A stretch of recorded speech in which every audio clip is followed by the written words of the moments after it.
Chapter 8:15. There will be no more. Such a you Lily, although humble and disgusting, in this world, there is only one, and there will only be one. Closing her eyes, you Lily opened her mouth, and the water poured into her mouth. The air suddenly relaxed and flowed out. The feeling of suffocation surrounded her tightly. Oh Ming, goodbye forever. Bang bang bang. A loud sound rang out. You Lily opened her eyes and sat up. Bang bang bang. The loud sound of knocking on the door was really there. You Lily got up from the bathtub, wiped her body casually, put on a bathrobe, and opened the door.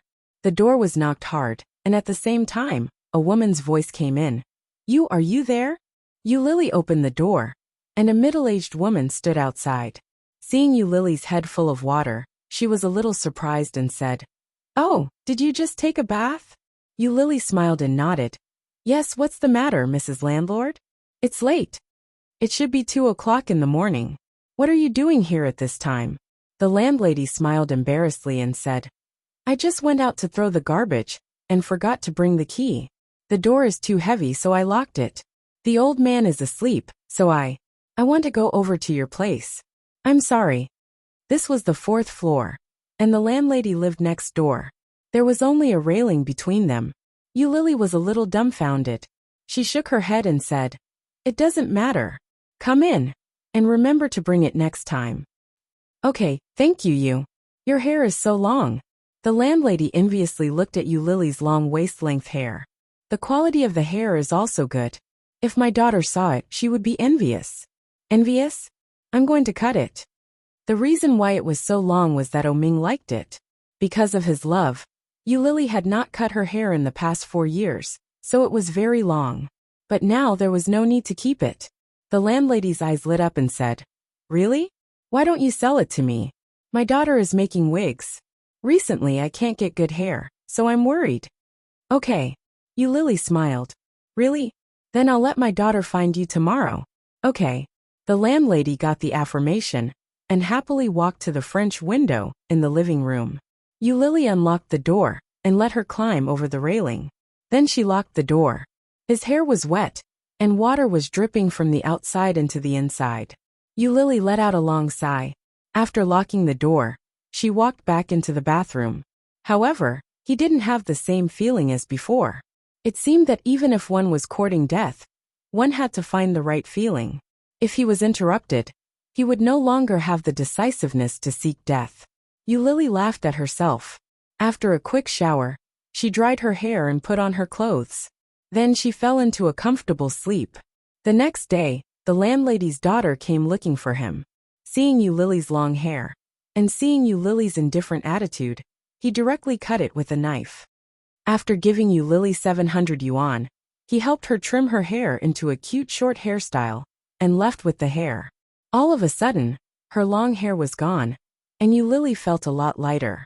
He looked in the mirror, and found that he looked pretty good. Chapter 8:16.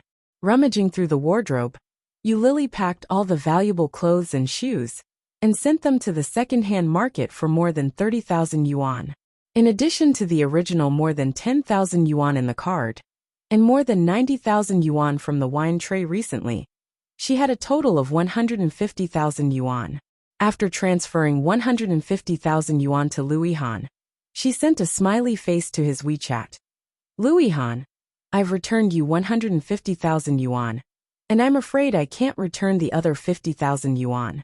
Louis Han did not reply immediately, and you Lily counted the money. The original 300 or 400 yuan, plus the 700 yuan from selling hair, totaled more than 1,000 yuan. Seeing the money, you Lily felt relieved. Walking out of the second-hand market, you Lily was bathed in the sun, squinting and looking up at the sun above. It was very big, very round, and very dazzling. Picking up her mobile phone, you Lily took a picture of the big sun, posted it on WeChat Moments, and edited. "Today's weather is great. It seems that I haven't seen such good weather for a long time. Cherish every moment, love. I haven't had a big meal for a long time. I'm going to have a big meal." You Lily clicked on her profile picture and scrolled down. The most recent WeChat Moments was the company's anniversary tour 6 months ago. At that time, she saw others posting on WeChat Moments, And she also posted one. With a smile, Lily put away her phone, stopped a taxi, and went to the best Western restaurant in the capital that she knew of. Stopping the car, Lily took her bag and walked in. Her figure was graceful, and her smile was light. Naturally, it became a beautiful scenery, attracting everyone's attention. In the revolving restaurant on the top floor, Lily sat down and ordered a steak, her favorite chicken breast salad, a cup of coffee and a soup. Seeing the long-lost dishes, Lily smiled with satisfaction. She took a few photos with her mobile phone and saved them in her mobile phone. After wiping her hands with a wet tissue, she gracefully and slowly cut the steak. A piece of steak in her mouth, Lily's heart was indescribably satisfied. Her eyes were hot, but her lips were full of smile. It's delicious. It's been a long time since I've had such a taste. In the past few years, she was not living but surviving. It was just that the living conditions were far more difficult than she used to be. Perhaps if he had never been happy, he wouldn't be in such a sorry state. As she ate, her eyes became hotter and hotter. She took a deep breath and picked up her cell phone to take a selfie. Compared to yesterday, the short-haired girl in the phone was less mature, less charming, and more energetic and playful. Lily was very satisfied with the look of her short hair. She took a few photos and sent them to her WeChat moments along with the photos of the dishes. She wrote, "New hairstyle. It's rare to have a big meal. I'm so happy." After the meal, Luihan finally replied with only 2 words, liar. Inexplicably, Lily thought it was funny and replied to him with an emoji. Evil smile. Luihan, your life is good, much better than mine. Yuli, just as a Luihan. I'm busy now. Yuli, okay. After paying the bill, he had exactly 100 yuan left in his wallet. After taking a taxi home, he only had a little more than $10 left from the last $100. As soon as he got out of the car, an old and dirty beggar greeted him with a broken bowl in his hand. Lily gave him the last $12 she had, and then climbed to the 4th floor in high heels. Chapter 8:17. Humming a little tune, Lily walked into the living room. She took out a notebook and a pen and sat down at the small table. The smell of gas was getting stronger and stronger. Lily bit the pen and frowned in disgust. But after thinking for a long time, she didn't know what to write. She simply held the pen and sketched the lines on it, and soon the lines of a man's face were outlined. There was an evil smile on his face, a pair of peach eyes, and a few lines were drawn vividly. Lily saw this face and smiled softly. Then, she drew 2 little babies under the man. With pacifiers in their mouths and wrapped in swaddling clothes, the 2 little babies looked exactly the same. Lily even laughed, and her eyes were hot. Throwing the pen away, Lily picked up her mobile phone, looked through the address book, clicked on Luihan's chat, and made a video call. Luihan seemed to be a little busy, and it took a long time for him to get through. As soon as he opened the phone, Lily saw the face she hadn't seen for more than 4 years. His hair was half wet, and a towel was on his neck. It looked like he had just taken a shower. Luihan, what's wrong? Luihan wiped his hair and held the phone, not caring. Lily suddenly smiled happily, looked at the face on the phone, and said, "You actually answered. I just wanted to try." Luihan heard this and was a little upset. "So you came to try your luck?" "Yes, this shows that my luck is still very good." Lily smiled happily, looked at him, and said, "Luihan, are you still single? What does it have to do with you?" Luihan was even more upset, looked at her little face with a bright smile, and said, "Are you very free?" Lily's heart was sour, and the smell of gas was getting stronger and stronger. Even Lily was a little short of breath. Gently shaking her head, Lily pretended to be relaxed and said, "I'm very busy, but I still have to take some time to talk to you. You seem to be in a good mood." Luihan yawned. "I'm sleepy. What do you want to say?" When Lily heard that, her smile deepened. She chuckled and said, "Maybe you don't treat me as a friend, but the only people I've ever considered a friend are you and Qianqian. Qianqian is very happy now. I hope you can find your other half as soon as possible and live a happier life." Luihan pouted. "This is not something you would say." "What the hell? The smile on Yulily's face became even brighter. She shook her head and softly said, I'm just here to meet a friend. If I suddenly die one day and don't even have a friend, that would be too sad. Although these two friends might not be considered friends. You wish. It is said that the scourge lives for 1,000 years. People like you will live at least 100 years. Lu Yihan said half-jokingly, looking at her. Why did you suddenly mention this? Yulily smiled brightly, shrugged and said, Hey, it's so boring. I want to talk to you, but I'm serious. Goodbye, Lu Yihan. After that, she hung up the video call. Lu Yihan didn't care, threw the phone on the sofa, and picked up the hairdryer to dry his hair. Chapter 8:18. The feeling of nausea and vomiting came. Everything around her was swaying. Her head hurt, and she collapsed on the sofa. Finally, she was free. So tired and sleepy. How long had it been? In order to survive, she had not had a good rest. Now, she could finally have a good sleep. Lying on the sofa, Yulily slightly narrowed her eyes, and sadness came like a tide. No friends, no family. It was estimated that the first person to find out that she was dead would be the landlady next door. One day in the future, someone might think of it and ask, where did Yulily go? When they found out that Yulily was dead, what would their expressions be like? Pity? Sympathy? Or expressionless, without any emotion? But what is certain is that her disappearance will not bring a little sadness to anyone. Bring a little fluctuation. Her existence had always been superfluous. Only she alone, in this corner that no one knew, was struggling to breathe.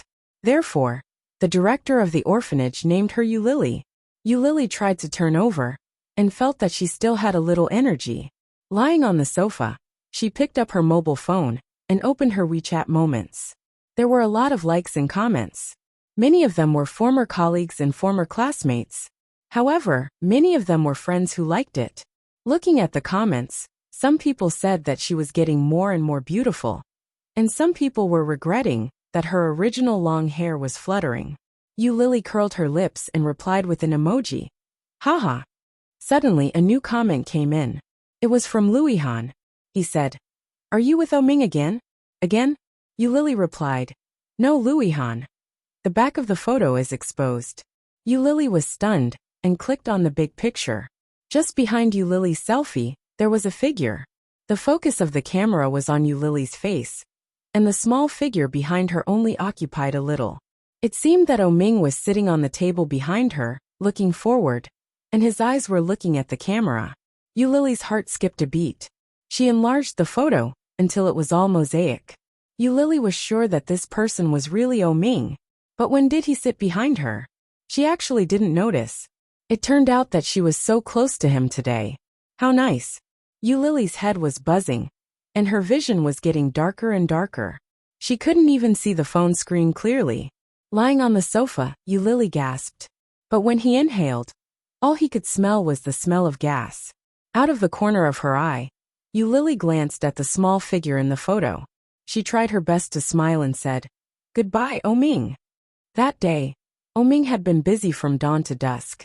At noon, he had invited some foreign guests to the revolving restaurant for lunch.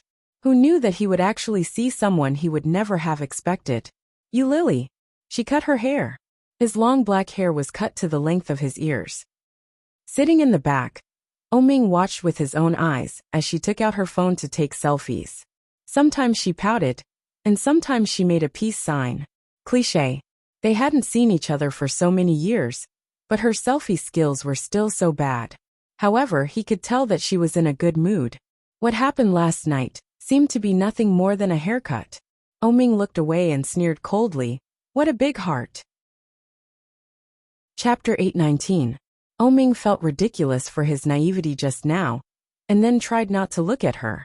Just when he was talking to the foreign guests, he couldn't help but look at her. She seemed to be in a good mood, and posted several times on her WeChat moments. This was something she had never done before. He once asked her, Why don't you like to take selfies or post on WeChat moments? Other girls like to do this kind of thing. She looked disdainful. What's there to take selfies? I'm afraid that my charm will shock the entire WeChat moments. If all men fall in love with me, what can I do? Oming couldn't help but laugh at her shameless answer. But later, Oming learned that it was because of inferiority. Because she was a mistress, she didn't want others to know everything he gave her. Once her luxurious life was discovered, those who originally targeted her and hated her would definitely take advantage of it and spread the news more wantonly. For example, Eulily is a mistress of a rich second generation. Eulily sells her body to earn tuition fees.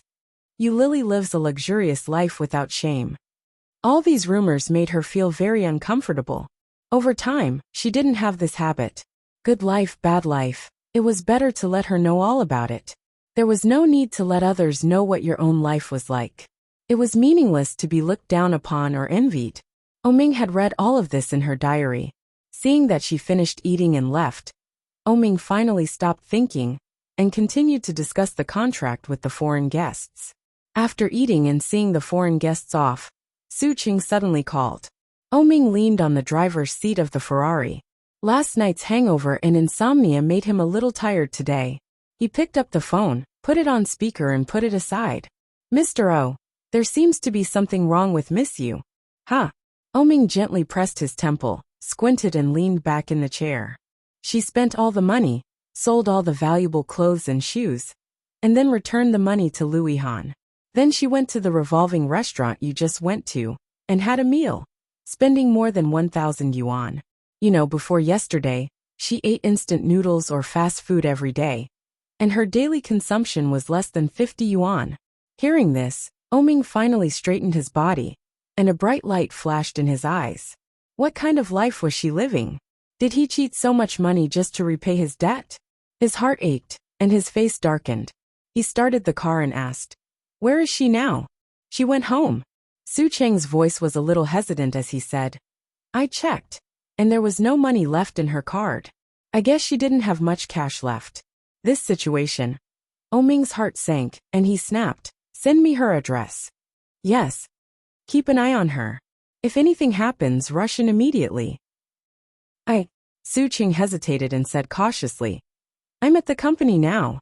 Because she went home, I didn't follow her. But the more I thought about it, the more I felt something was wrong. F***ck. Oming couldn't help but swear. His eyes were red with anger. Are you F***king brainless? Chapter 820. He dialed Eulily's number and watched her drive the black Ferrari on a rampage. Eulily saw the number and felt like she was dreaming. Sliding the screen of the mobile phone, Eulily picked it up. "Where are you?" Oming's voice was cold and deep, and there was a hint of panic in it. However, Eulily had no time to analyze the emotions in it. She put her hand down, chuckled, and asked, "It's none of your business." Her voice was weak, and then she hung up the phone. After hanging up, she was inexplicably happy. She actually threw her face at Oming before she died. Just like before, it was so cool. Eulily buried her head with a smile, and her tears seeped into the sofa. Oming heard the voice, and his heart sank. When he dialed again, no one answered the phone. He quickly drove to the address given by Su Cheng and ran up 3 steps at a time. 403,403. Seeing the house number, Oming looked around and found that there was even no doorbell. The door was a thick stainless steel security door. Oming slammed his palm and shouted, "Eulily, open the door." The sound of the palm slamming the door came in, and Eulily vaguely seemed to hear Oming's voice. Her head was getting heavier and heavier, and her head was getting muddled. When Eulily heard this voice, she smiled sadly. Hallucination. Committing suicide with gas is really happy. Even the auditory hallucination can make me hear the voice I want to hear the most. That's great. Lying on the sofa, Eulily slowly closed her eyes. Oming slammed the door hard, but there was no response for a long time. Oming was more and more scared, and he slammed the door like crazy. But that door wasn't something that could be opened just by ramming. His heart was getting more and more panicked. It was like something was passing away quickly, and his heart was terribly empty. Even when he saw her covered in blood under him, Oming had not been so afraid. The door of 402 next door suddenly opened, and a middle-aged woman looked over and said, "What are you doing?" Her tone was bad. When Oming saw her, his eyes lit up, and he hurriedly said, "Do Do you know the landlord here? Is the person living here you Lily? The middle-aged woman was stunned and said, I am the landlord. Who are you? Why are you looking for you? I'm her man. Ming almost roared. He pointed at the door and said, Open the door. Something might have happened to her. The middle-aged woman looked at him strangely and picked up her cell phone to dial Lily's number. Lily's cell phone rang above her head. She could hear it, but she had no strength. He took a glance and saw that it was the landlord's wife. Lily slapped the phone away, and it fell to the ground. The soundproofing here was very good, and the ringing of a cell phone could not pass through the door. Ming was going crazy. With red eyes he roared, Open the door. If something happens to her, don't even think about having it easy. The landlady was shocked. She looked at his suspicious face and shoved him angrily. Then she closed the door and locked it. She said to the inside, Xiaoxue, go next door and see if you is there. Oh. A woman's voice came from inside. Ming waited for little Snow to come out. But after a long time, no one came out. Ming couldn't wait any longer. He went to room 403 and banged on the door. He shouted, You open the door. Chapter 8:21. The cell phone on the ground was still ringing, like a hypnotic music, drawing Lily's consciousness little by little, and it was difficult for her to open her eyes. Lily, you? Ming roared with red eyes. But it didn't work, so he turned around and knocked on the door of room 402. Open the door. Lily is alone inside. Something bad will happen. My woman is inside. Open the door. However, the landlady did not pay attention to him anymore. Looking at him behind the door, it was like looking at a madman. Ming was a little frustrated, and for a while he felt at a loss. What to do? Lily had a habit. That was she must have cash with her, or a little deposit in her card. It didn't matter how much the deposit was, as long as she had it. But today, she had taken out all of her savings. Not a single cent was left. Moreover, she didn't usually take selfies at all, and she didn't like to post it on WeChat Moments. But today she posted a picture of smiling happily, which was too abnormal. Lily was alone in there. She was acting so abnormally. She must be preparing for something bad. Ming didn't dare to think, and he didn't want to think, what Lily was doing inside. Snowy climbed over the railing, and the cell phone inside was ringing, and the clear and melodious ringtone came out, the most classic Apple ringtone. And just on the edge of the sofa facing the French window, a bare foot was exposed, white and tender, which made Snowy jealous. She patted the French window and shouted, You! However, there was no answer. The French window door was locked, and the person inside did not respond at all. Snowy patted a few times outside, shouted a few times, and finally returned the way she came. Mom, you seems to have fainted on the sofa, and the cell phone inside has been ringing, but I can't wake her up. Snowy's voice came out, and Ming heard it clearly. Looking inside, Ming's eyes were red, and he shouted, Something must have happened. Open the door. The landlady also knew that things might be unusual, so she quickly took the key and went out. There was a large bunch of keys, and the landlady checked the label number one by one, squinting her eyes and slightly tilting her head. Ming couldn't stand it anymore, so he grabbed the big bunch of keys, looked through it, and soon found the key to room 403. However, when he opened it, he found that there was another wooden door inside. Ming almost went crazy. He searched for the key and opened the door. However, when the door was opened a little, a strong and pungent smell of gas came out. When the landlady smelled it, her heart skipped a beat. She quickly stepped back and looked inside in disbelief. As for Ming, he took a big step and ran in like a madman. At a glance, he saw Lily sitting on the sofa. Lily's face turned red. Her lips, face, and skin all had an unusual shade of red. With a big stride forward, Ming's legs almost turned to jelly. His eyes stung, and his vision blurred. Ming's heart felt like it was being ruthlessly grabbed by something. It was as if it was about to break, and the pain was hysterical. An indescribable sense of regret engulfed him so tightly that he was almost suffocating. He was so flustered that he didn't know where to put his hands and feet. With great difficulty, Ming picked her up and rushed out of the door. His breathing became more urgent as he carried her down to the fourth floor. He placed her in the car, and the Ferrari went on a rampage without any sense of reason, speeding straight ahead. You're not allowed to die. Dash. Chapter 822. Lily had a dream. In the dream, she went back to the day when the doctor announced that she was pregnant. Because of taking contraceptive pills for a long time, your body may have antibodies to contraceptive pills, or you did not take other safety measures, which led to pregnancy. But according to the situation you described, I do not recommend you to have this child. Contraceptive pills have a great impact on the fetus. Now you can't see any problems, but it is difficult to guarantee that after you are born, the fetus will be deformed or have some other problems. Lily touched her belly, looked down at the doctor in front of her, and asked, for example, mental retardation and cerebral palsy? The doctor nodded sympathetically. Pregnancy still needs to be prepared. This situation is too sudden, and it is not a good time for adults and children. While the fetus is still young, abort the child, and don't take contraceptive pills in the future. It is very bad for your health. Coming out of the hospital, Lily's mind was in a mess. She was pregnant. However, the child was likely to be deformed. What should I do? Should I tell Oming? No way. If I tell Oming, he will definitely blame me. Blame me for taking contraceptive pills. Blame me for not protecting myself. However, he had taken protective measures every time. Why did she suddenly get pregnant? Lily drove back to the villa, but before she went in, she heard Oming on the phone. Oming's back was to the door, and Lily subconsciously walked lightly, so the man inside did not notice her return. Listening to his tone, Oming seemed to be a little impatient, and said to the phone, Mom, my career is not stable yet. When the time is ripe, I will be engaged to Miss Shun. Engaged? Lily stood at the door, as if she had been struck by lightning. Oming is getting engaged? Oming is getting engaged.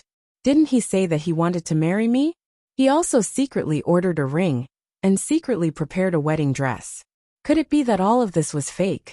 Could it be that these were all prepared for the so-called engagement partner, and not for me? What am I? A mistress? Or a bed partner? Lily stood in the same place, looking at Oming's tall back, and her mind was blank. Oming hung up the phone, and was about to turn around. Lily quickly took a step back, and quietly avoided his sight. She was confused. Lily sneaked into his study, and sat down in front of the desk. The design drafts and sample drawings were all there. It was beautiful. Every detail was delicately and carefully drawn. Originally, she thought that Oming had prepared these things for her. But from the looks of it now, she was thinking too much. Lily's heart was filled with indescribable disappointment. She reached out and touched her heart, and an indescribable bitterness surged. He was so sad. So, it was just her own wishful thinking. Forget it, she was just a kept woman, wasn't she? What right did he have to be sad? What right did he have to be unhappy? From the moment she decided to give herself to him, she was destined to lose many things. No love, no freedom, no self-respect, no identity. Everything was self-inflicted. He didn't force her. She did it willingly, didn't she? But why did her heart hurt so much now? Was it just because he was the father of the child?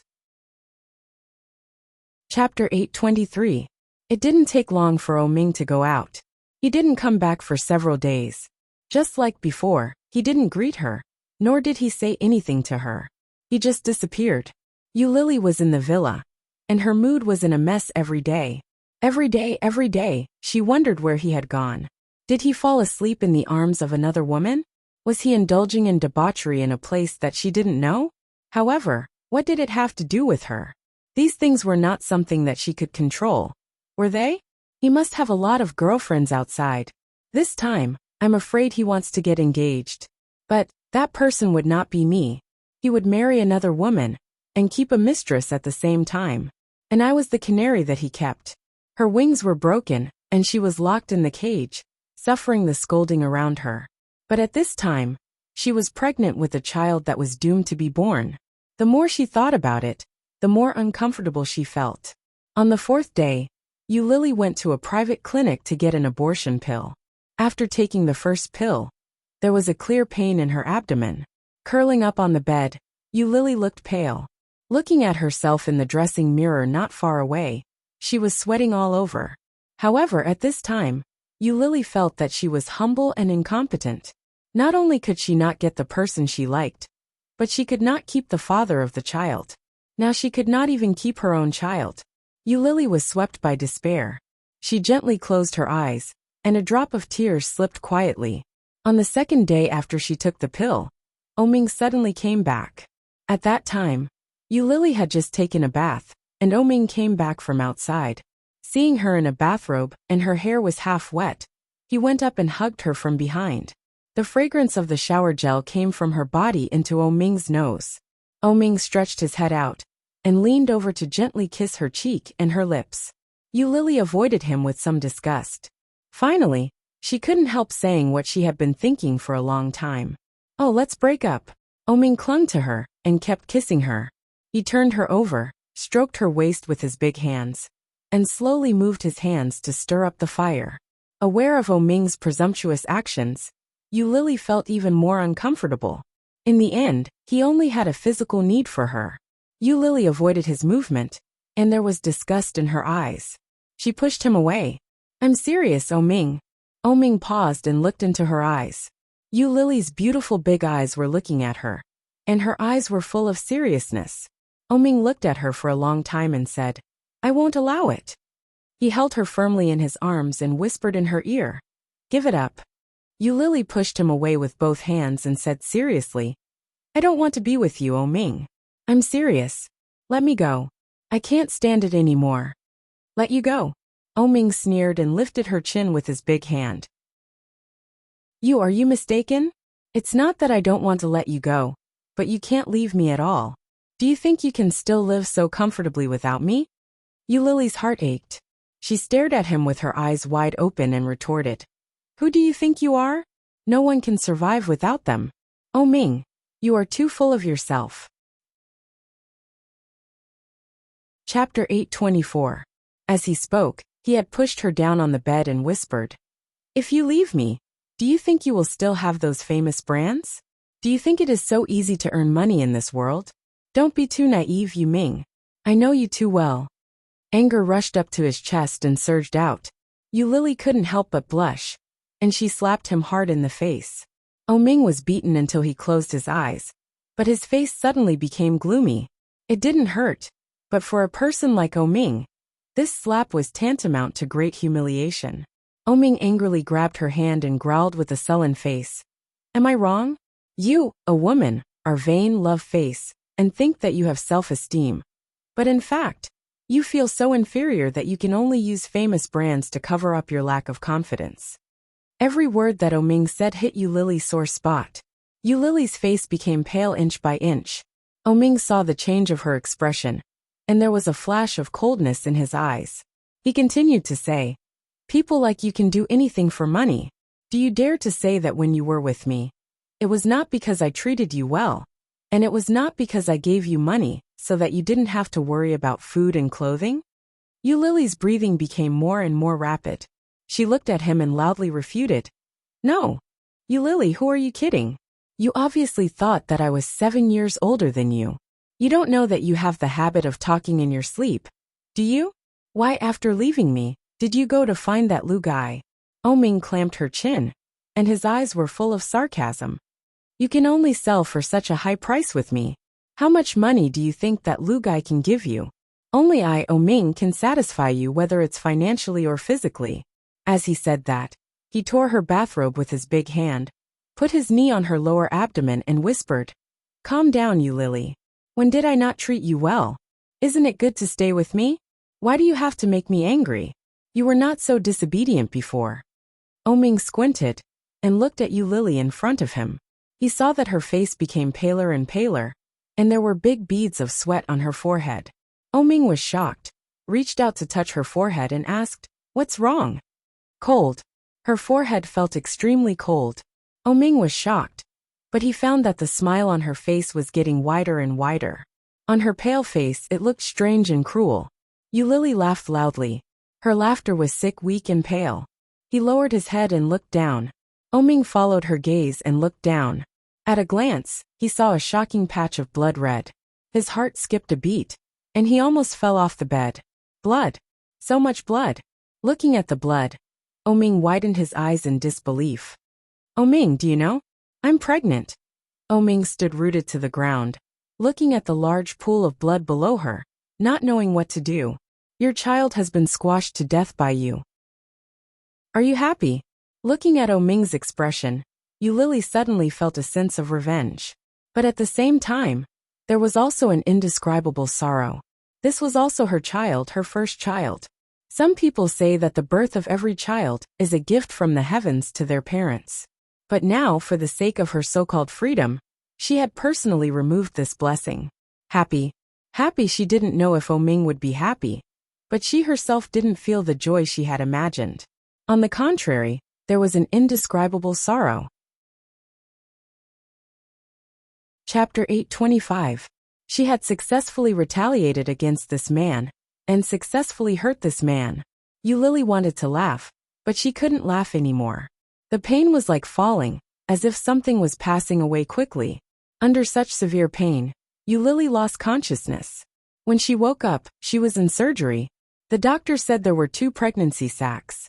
They were the twins that Oming had always wanted. Hearing the doctor's words, Yulili's heart was sad, and she couldn't help crying on the operating table. Twins, they are actually twins, 2 children. How lucky she was to get 2 children. But she couldn't keep them at all. I'm sorry, I'm sorry. After being sedated, Yulili passed out. When she woke up, Oming was not around. The next day, Oming came to the hospital. He looked at Yulili, with unspeakable hatred in his eyes. Yulili clearly noticed the change in his mood, and sat on the bed silently. Yulili, do you know what you have done? Oming's eyes were red, and he looked at her with hatred and anger. Do you know what you have done? Yulili's heart skipped a beat, and her breathing suddenly became rapid. She turned her head away from him. Am I not good enough to you, Yulili? After so many years of affection, is it not as good as your first love that you can't get? Why did you hurt my child? Why did you? Oming's eyes were scarlet, staring at her with unforgivable hatred and incomprehensible complexity. He looked at her with misty eyes. Why didn't you tell me that the child is innocent? If you had told me, everything that happened now would not have happened. Yulili turned to look at him. Her eyes were burning, but she couldn't help but have a bright and beautiful smile on her face. With a strong sense of sarcasm, she looked at him, as if she was looking at a fool. Ha, Oming, do you really think you are so charming? Such words fell into Oming's ears, and it was like a spark falling into gunpowder, which made his eyelids twitch. Don't King tease me. My purpose from the beginning is very clear. I want your money. Now that I have enough money to spend, it is normal that I want to break up with you. Why do I want to have your child? I am not so cheap. I did it on purpose. I did it on purpose. Yulili laughed, and her eyes were wet. She laughed louder and louder with sick revenge. Ck. I don't want your child, so I want to abort it. Who let you touch me? Now it's not my fault. You killed your own child with your own hands. Are you satisfied with my answer? Are you happy? Heh. Oming glared at her, and took a big step forward. He stretched out his hand and strangled her neck. Yulili widened her eyes, and looked at him incredulously. Oming's eyes were scarlet. His originally clear peach blossom eyes were now filled with hatred. Hatred, it was true hatred. This man hated her. She struggled with her hands and feet, and the pain in her throat made her breathless. His fingernails gripped his hands tightly and sank deep into his flesh, but Oming only tightened his grip. He wanted to kill her. He was serious.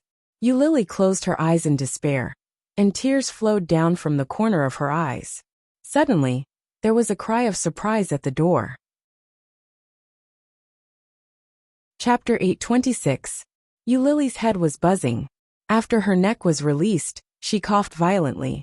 The pain in her throat went straight to her heart, and made her tears flow. Fresh air came in. Yulili's eyes were red, and she stared at him, covering her neck. Oming was held down by several doctors at the moment, staring at her with scarlet eyes. Yulili's face showed a retaliatory smile, and she whispered cruelly, Oh Ming, you will regret it. You will regret it. And I will never forgive you again. No matter how you beg me, I will never forgive you again. You Lily swear here. However, Ming seemed to hear a joke and sneered. Regret? The only thing I regret is having sex with a woman like you. The sharp words, like a sharp sword, went straight through her heart mercilessly. Yu Lily's face became more and more pale. Ming looked at her with hatred and sadness. Because of you, I killed my brother. Unless my second brother comes back to life, otherwise, I will have nothing to do with you in this life. Get out. Don't appear in Kingstown in the future, or I will find someone to kill you. B*TCH. B*TCH. He called me a B*TCH? Yu Lily covered her neck, and tears flowed down. However, she soon caught another point in this sentence. Unless my second brother comes back to life. Yu Lily couldn't believe it and asked, Li Xiqing is dead? Ming felt more like a fool, madly trying to push away the doctors who grabbed his hands. But it was in vain. He simply stopped struggling, and looked at Yu Lily with cold eyes. He is dead because of me and because of you. The two children in my second wife's belly, a boy and a girl. Because of you. The twins lost their father before they were born. How can you be so vicious? How can you? Because of her, the two children became posthumous children. Yu Lily's heart, during that time, was quiet and dark. After staying in the hospital for a few days, Yu Lily bought a ticket to Dali. Before leaving, she went to the old house of the Li family to see Su Qianxi. Su Qianxi was much stronger than she had imagined. Although her eyes were swollen like peaches, she was still holding on. Yu Lily hugged her and apologized, but in the end she cried with her. She did not tell Su Qianxi about her miscarriage. After saying goodbye, Yu Lily took her luggage and went to the airport alone. A little girl was sitting in the departure lounge, holding a small MP3 player and playing music in a low voice. What else could I have done?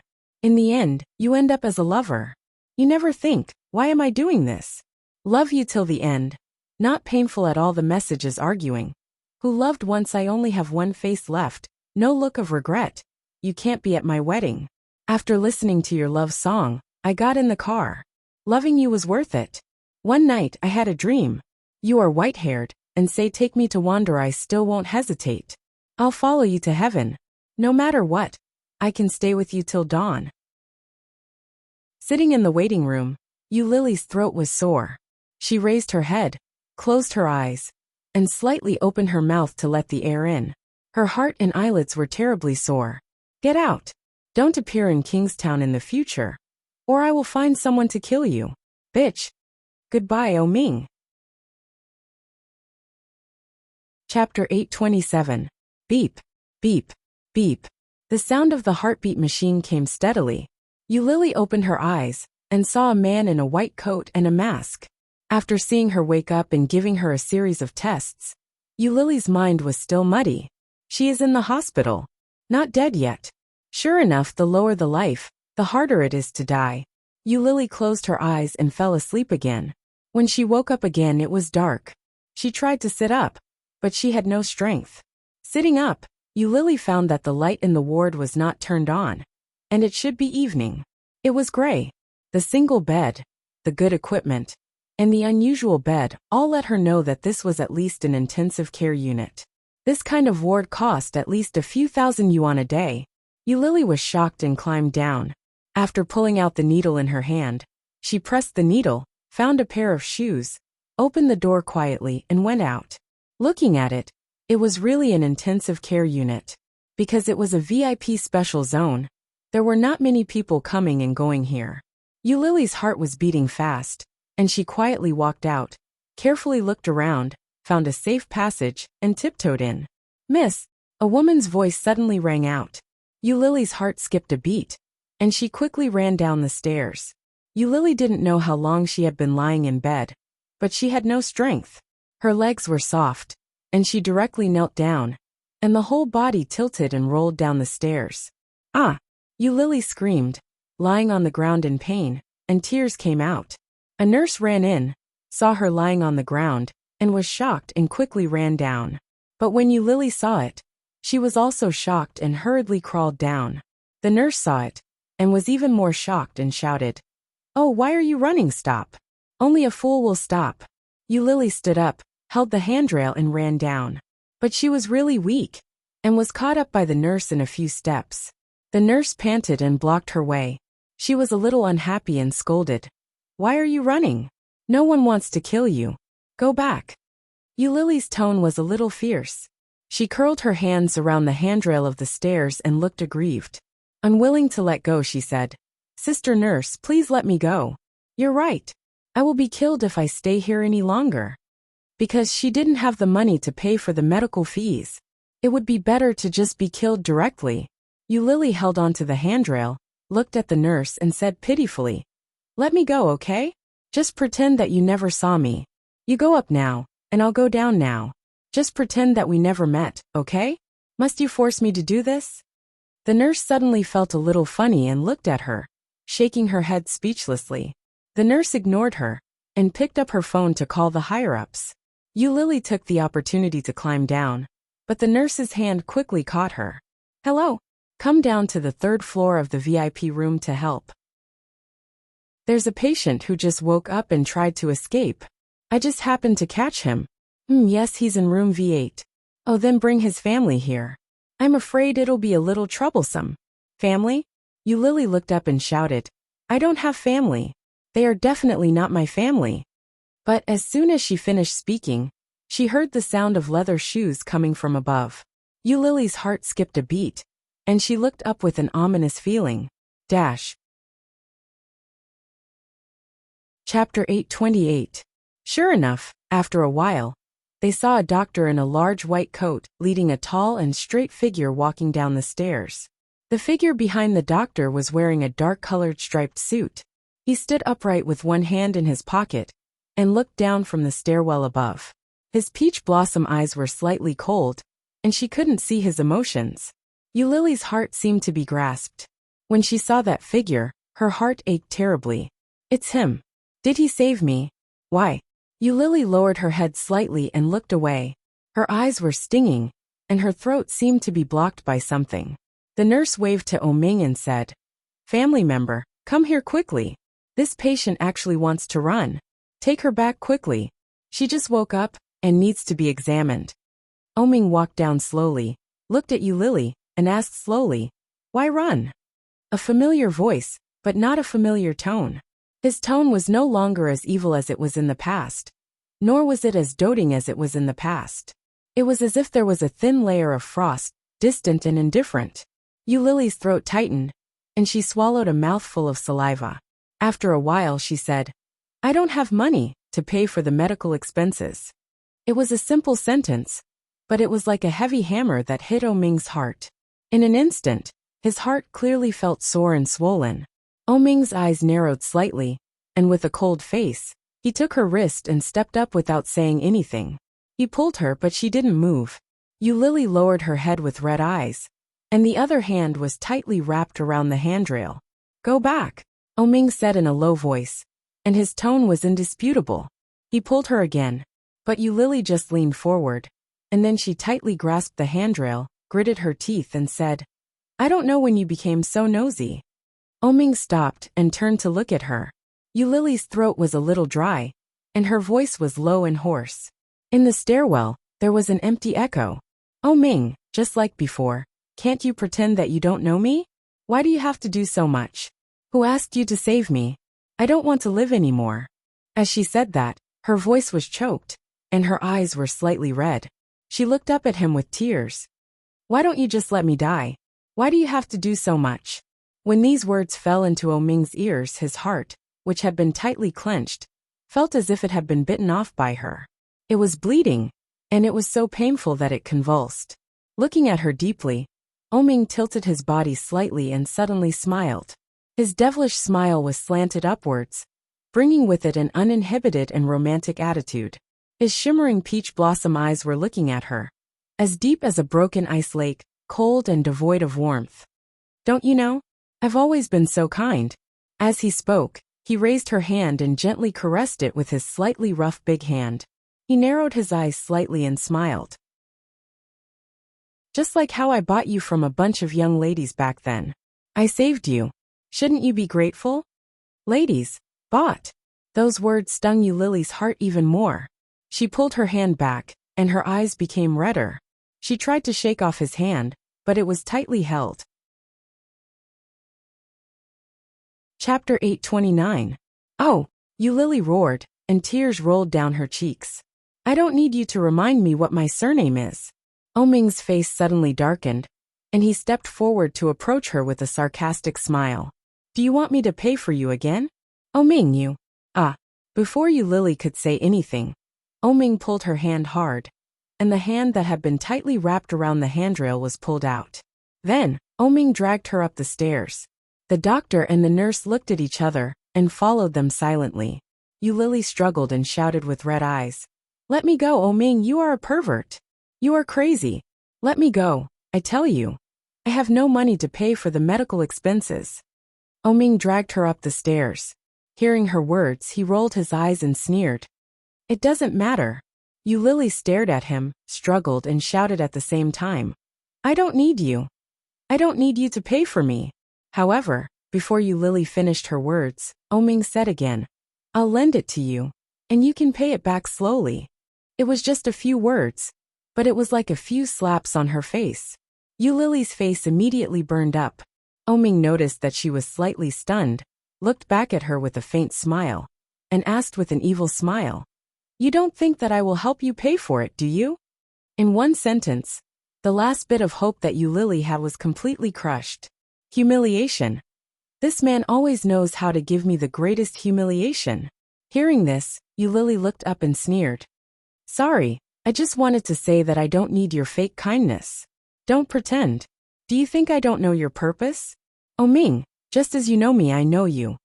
It was because she knew him that she was afraid. It was because she knew him that she knew that the reason why this man let her live in this world was just to humiliate and retaliate against her. That was all. However, she had never been retaliated against by him. She had no idea what kind of means he would use. Could it be that she would be humiliated in public like that night? Lily's heart beat faster, and she couldn't stop panicking. Ming held her in his arms, and clearly felt her fear and panic. Feeling suffocated, Ming's eyes became deeper. He sneered and looked away. That's good. I thought you would be so narcissistic. It seems that I underestimated you. As he spoke, he had already entered the ward. He forcefully threw her onto the bed, not showing any mercy at all. Lily had just rolled down the stairs, and her body was already hurting badly. Now that she was thrown, her body was hurting everywhere. Examine her. Ming dusted off his hands, and the part of his body that Lily had just touched. It was as if he was dusting off something dirty. When Lily saw his action, she felt even more humiliated. Gritting her teeth, Lily got off the bed and shouted, I don't want to do it. I don't have money.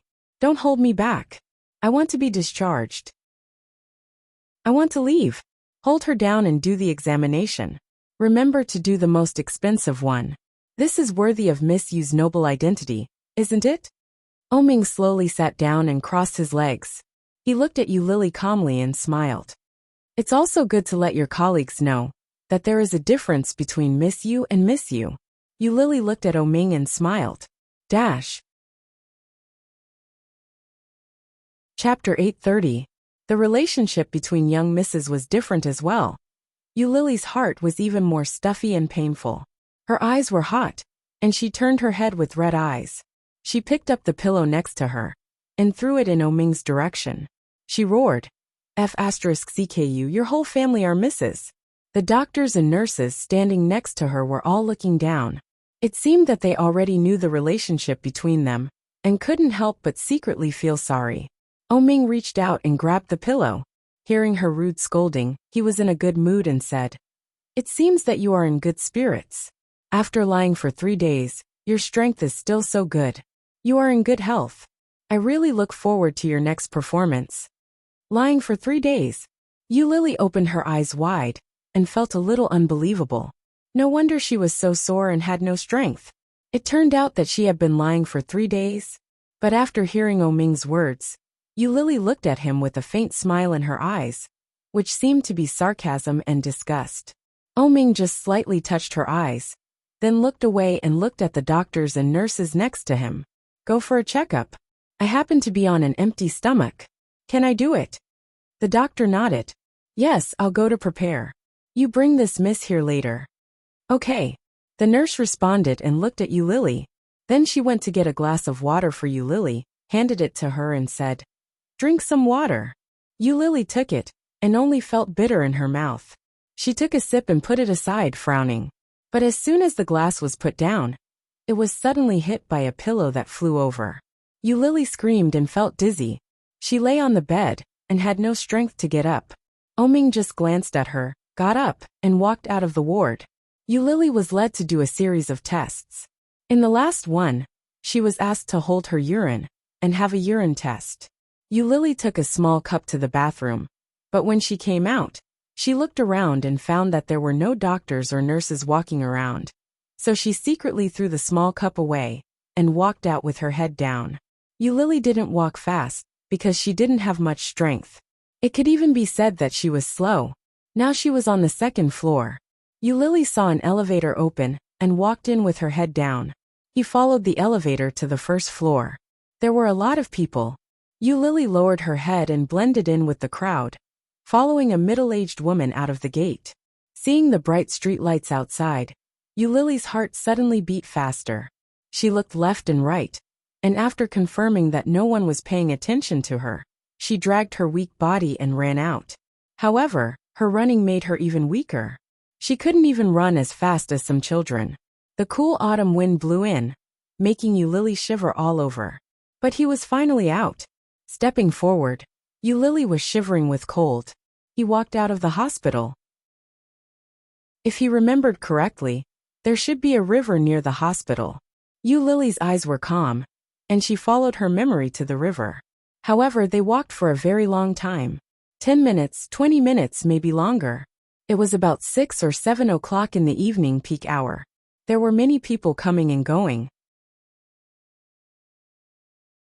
Chapter 831. Lily dragged her feet, and found a low railing. She sat down and leaned her head against the railing behind her. She was a little tired. She had no strength. Lily squinted at the people coming and going. She was so tired that she almost fell asleep. After sitting under the bridge for a long time, Lily stood up when there were fewer people around. Taking advantage of the fact that no one was paying attention, she struggled to lift her legs, and tried to climb up. But the strength in her body was even smaller and more meager than she had imagined. She raised her legs several times but failed. Finally she managed to climb up. Lily looked at the river below. Before she jumped down, she suddenly felt her collar being tightened. Lily's heart skipped a beat. She turned her head, and saw a pair of dangerous eyes. Those peach blossom eyes that were originally shimmering with evil were now like two black gun muzzles, staring at her dangerously coldly. Lily was shocked. She wanted to struggle, but before she could exert much strength, Oming grabbed her by the collar and pulled her down. What are you doing? Are you crazy? Lily's voice was not as strong as when she was in the hospital. Her voice was very weak.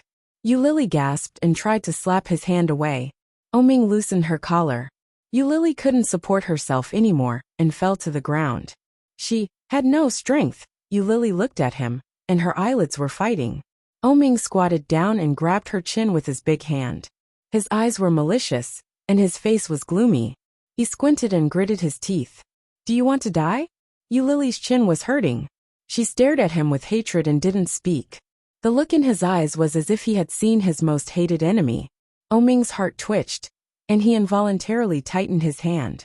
His lips curled up, and he said with a vengeful pleasure, Do you think it's so easy? I haven't played enough. Do you think you have the right to die? His voice was as light as a feather, but every word he said was like a poison that suddenly penetrated into the bone. Lily looked at him, and her eyes quickly turned red. She raised her hand, and waved it toward his clean and smooth face. She wanted to give him a slap, but she had no strength in her hand. Her palm crossed his face. It was not a slap, but a touch. Oming saw through her intentions and sneered. He grabbed her arm and stood up. Lily felt uncomfortable, and her throat felt nauseous. I thought you would run away to find your old lover. I didn't expect that you don't even have someone who wants you. Oming looked at her with sarcasm in his eyes. It seems that there aren't many people who are blind.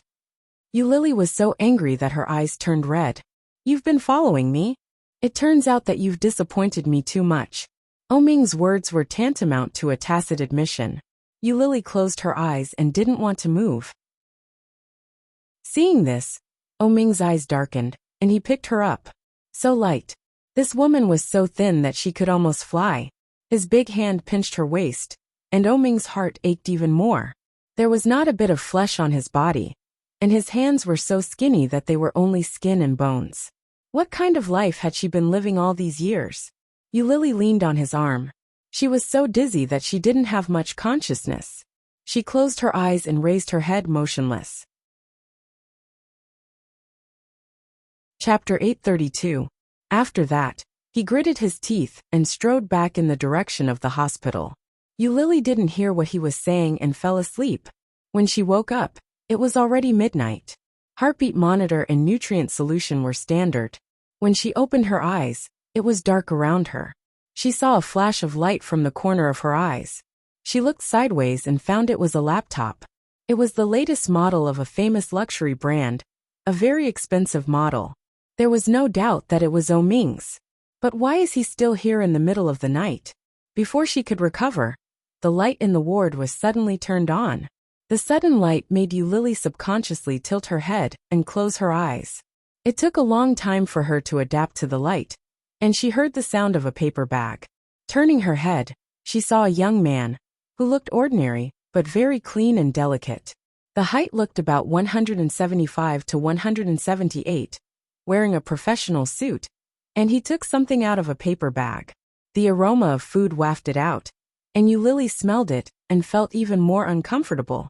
Su Ching felt Yulili's gaze, so he opened the lunchbox and said, "Since you are awake, get up and eat something. Master O just went out. He has been guarding you for several days and hasn't had a good rest. You can let him go back and have a good sleep later, miss you." Yulili heard that and was slightly stunned, but before she could react, she heard a cold voice coming from outside. "It seems that Special Assistant Su is too idle." The sound of leather shoes came in, and Oming stood at the door with a pair of beautiful eyes, looking inside. It just happens that the planning department is short of people, and Special Assistant Su can go there to exercise. Su Ching was a little embarrassed. After putting down the things, he bowed his head and said, "Sorry, Master O. I am too meddlesome." Oming's cold eyes fell on Su Ching with a threatening sharpness, and he said quietly, "You are meddlesome, but if someone misunderstands, it will be embarrassing, right?" When Su Ching heard this, he felt a little inexplicable, but when he saw Oming's threatening eyes, he immediately gave in. Yes. Go back first and leave it." Oming walked in slowly and glanced at it. "You bought such light food, how can I eat?" Su Ching. "Boss, it was you who asked me to buy light food. Are you trying to blame me?" Su Ching was flustered, but when he saw Oming's expression, he didn't dare to speak carelessly. He said, "I caught a cold recently, and I'm used to eating these, so, well, forget it. Let's go back." Oming glanced at him. Su Ching nodded quickly and ran away with his tail between his legs. Oming glanced at the lunchbox that had been opened. The porridge looked bland. He shook his head and said, "You're lucky. I can't eat such bland food. This is your reward." Yulili looked at him and sneered. She pulled the quilt over her head and decided to ignore him. "Hungry?" "I'm starving." He didn't have any strength left in his body, but she didn't want this kind of handout. Yulili closed her eyes, covered her head and curled up. She pressed her legs against her stomach and tried to sleep. His eyes were tightly shut, but his stomach soon started to hurt. He was hungry. Chapter 833. Get out. Yulili lifted the quilt over her head again. "Oming, are you a bitch? You hate me so much. Why are you still pretending here? It's disgusting." Oming's action of pulling her quilt paused. His internal organs seemed to be stirred by her words, and he felt pain everywhere. But soon he chuckled and said, "It seems that you still have a little self-awareness. Since you have this awareness, I am relieved." Yulili curled up in the quilt, and her heart was stuffy and painful, but she sneered. So, can you get out? Don't hurt my eyes here.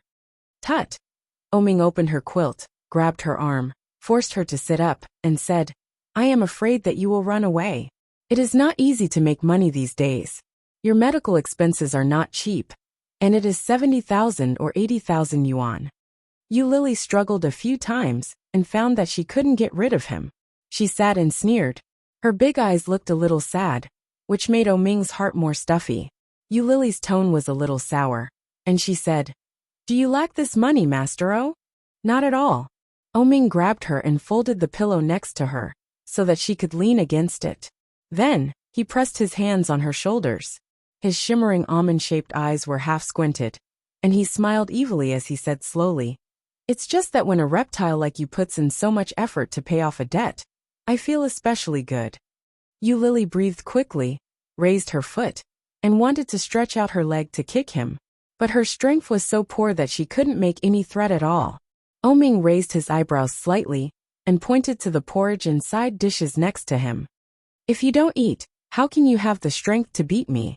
Yu Lily looked at him and suddenly didn't understand what he wanted to do. Closing her eyes, Yu Lily didn't want to look at him. Eating something is convenient to work, isn't it? Oming's voice was soft and slow, as if he was talking to Yu Lily, but also to himself. Work disgusting. Yu Lily was even more disgusted. She closed her eyes and put her head down, trying to stay away from him. Oming saw her small movement, and his eyes were slightly gloomy.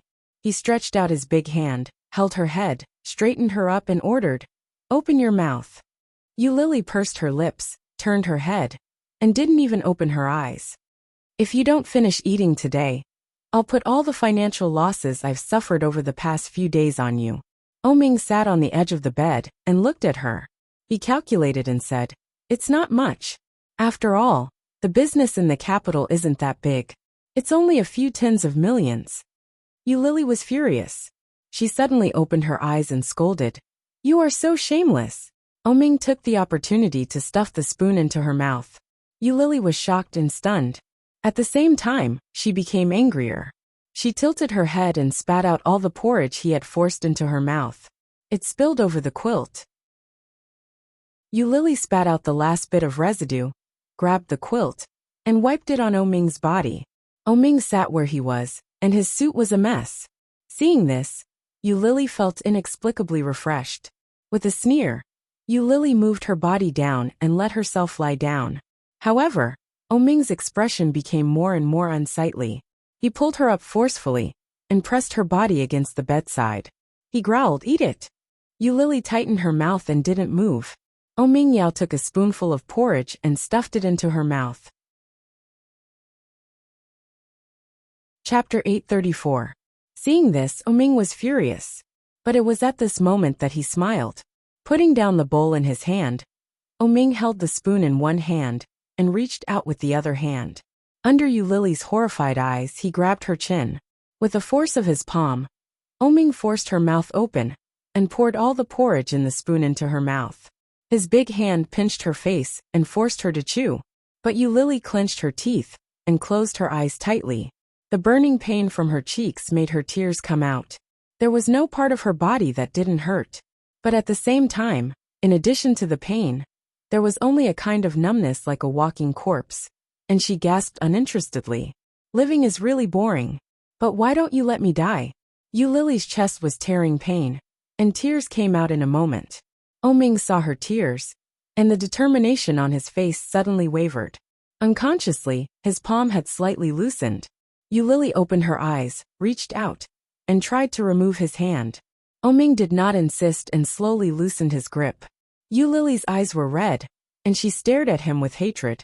Oming only felt that there was a heat wave rolling in his chest, overwhelming him and suffocating him. When he was about to speak, he saw Yu Lily open her mouth and spit. The porridge in her mouth was all sprayed out. Oming closed his eyes at the same time. His face and body were full of half-chewed rice. He reached out and wiped his hands, which were full of filth. When he looked down, it was a tragic sight. I have never tried to be so dirty. Seeing this, Oming's face was as dark as the bottom of a pot. He clenched his fists, gritted his teeth and growled, You Lily!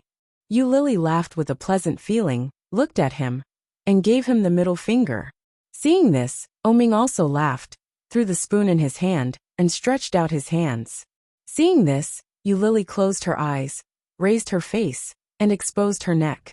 Seeing this, Oming was even more heartbroken, and the uncontrollable discomfort eroded him wave by wave.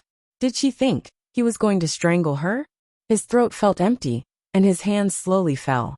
One fell on her shoulder, and the other fell on the side of her face. He whispered, "Why are you doing this?" His voice was low and slow, carrying an indescribable gentleness. Yulili felt a thump and suddenly opened her eyes. Her weak and listless eyes stared at him. "Why do you have to make me angry? You know that when I'm not angry, I'm very gentle to you, aren't I?"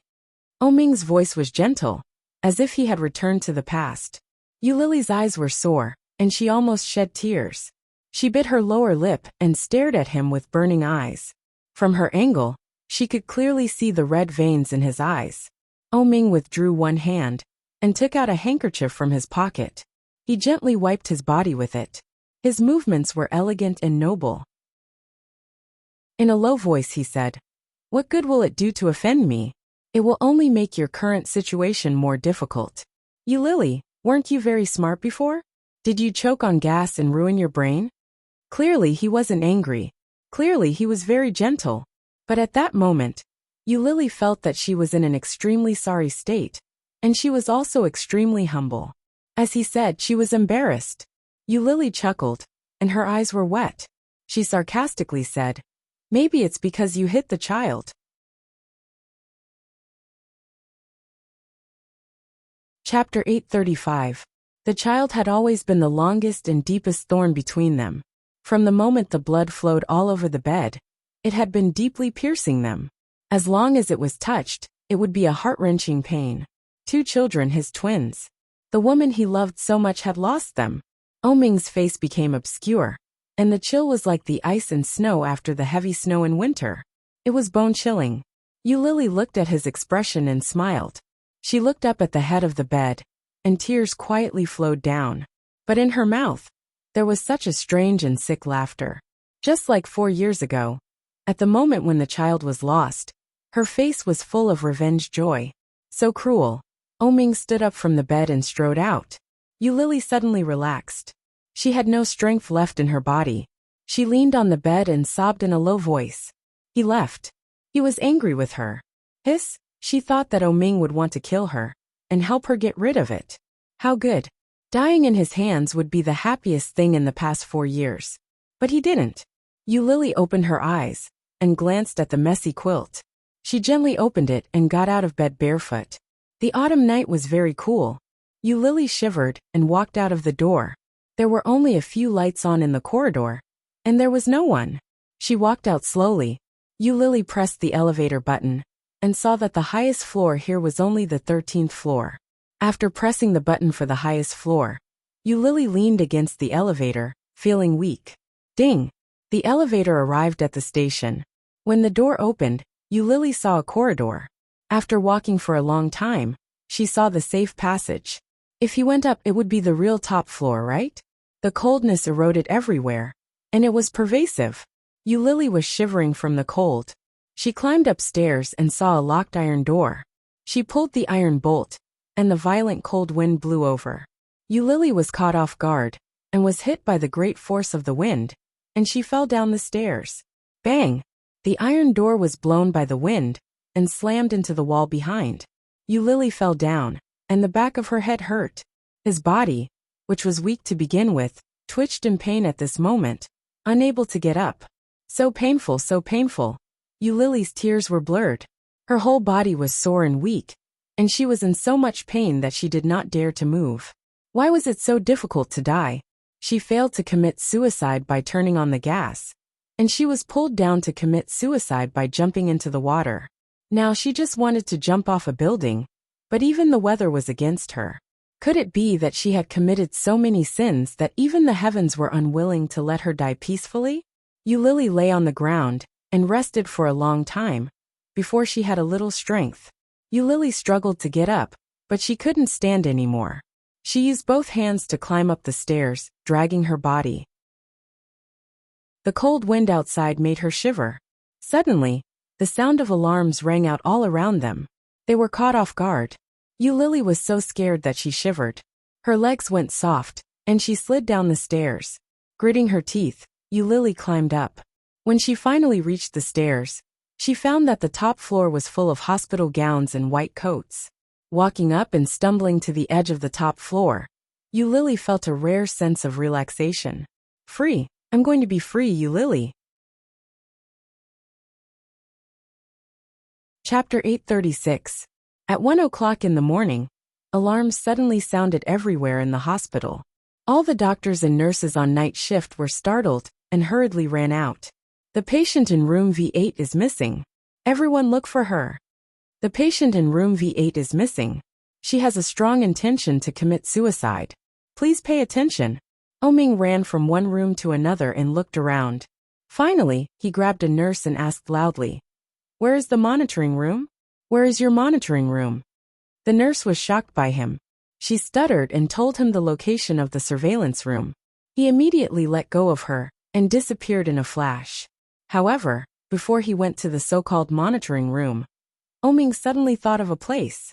He pressed the elevator and went directly to the 13th floor. The wind was very strong. Lily was trembling all over her body. The railing on the top floor was unexpectedly high.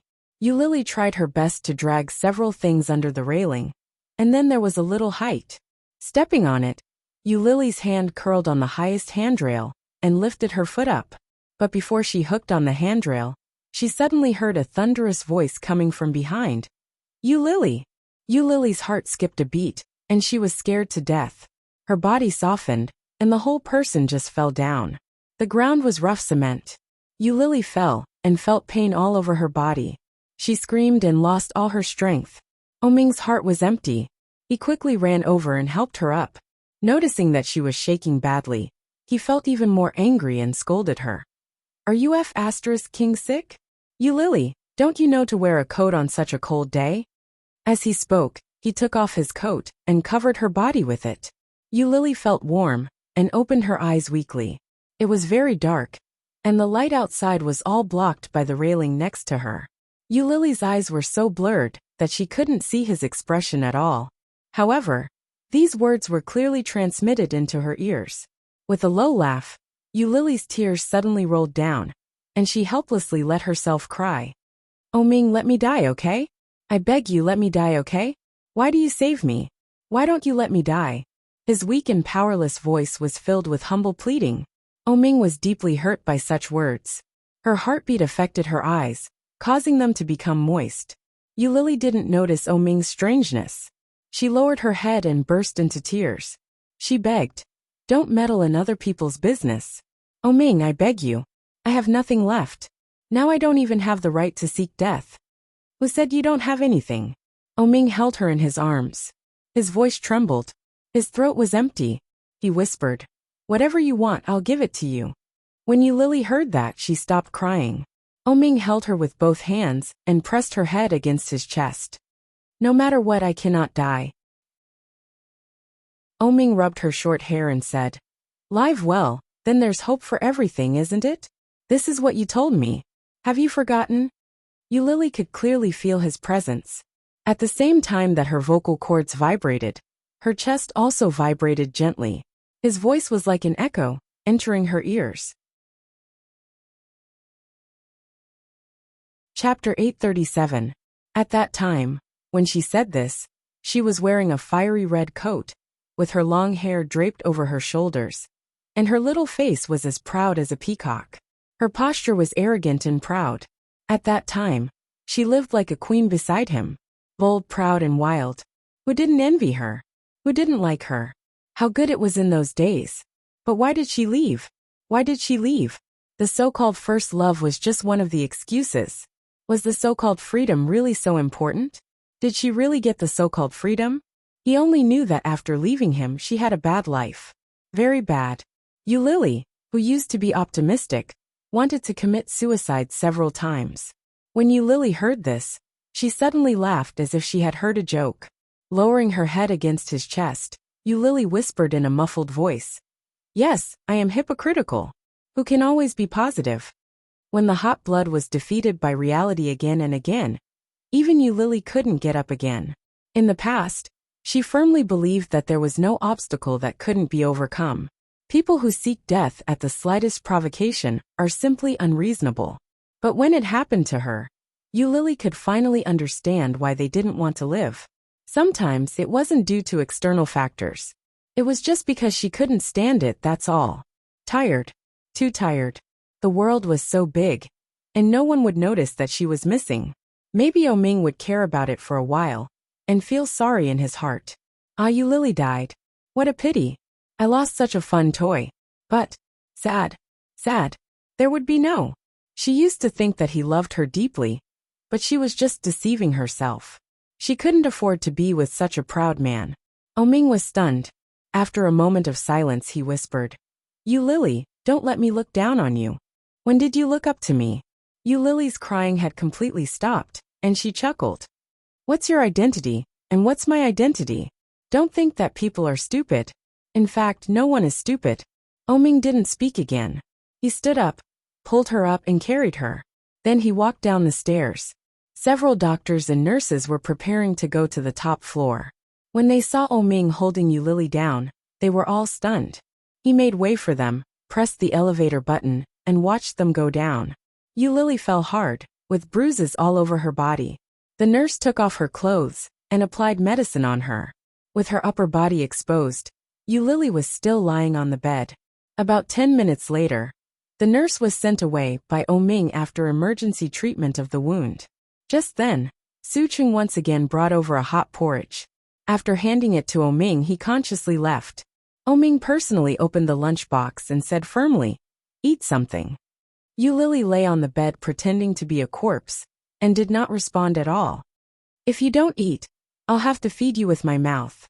Lily opened her eyes. On her pale face, it was hard to see any emotion. She sneered and said, "I haven't brushed my teeth for several days." This man had a morbid obsession with cleanliness. He would never insist on it.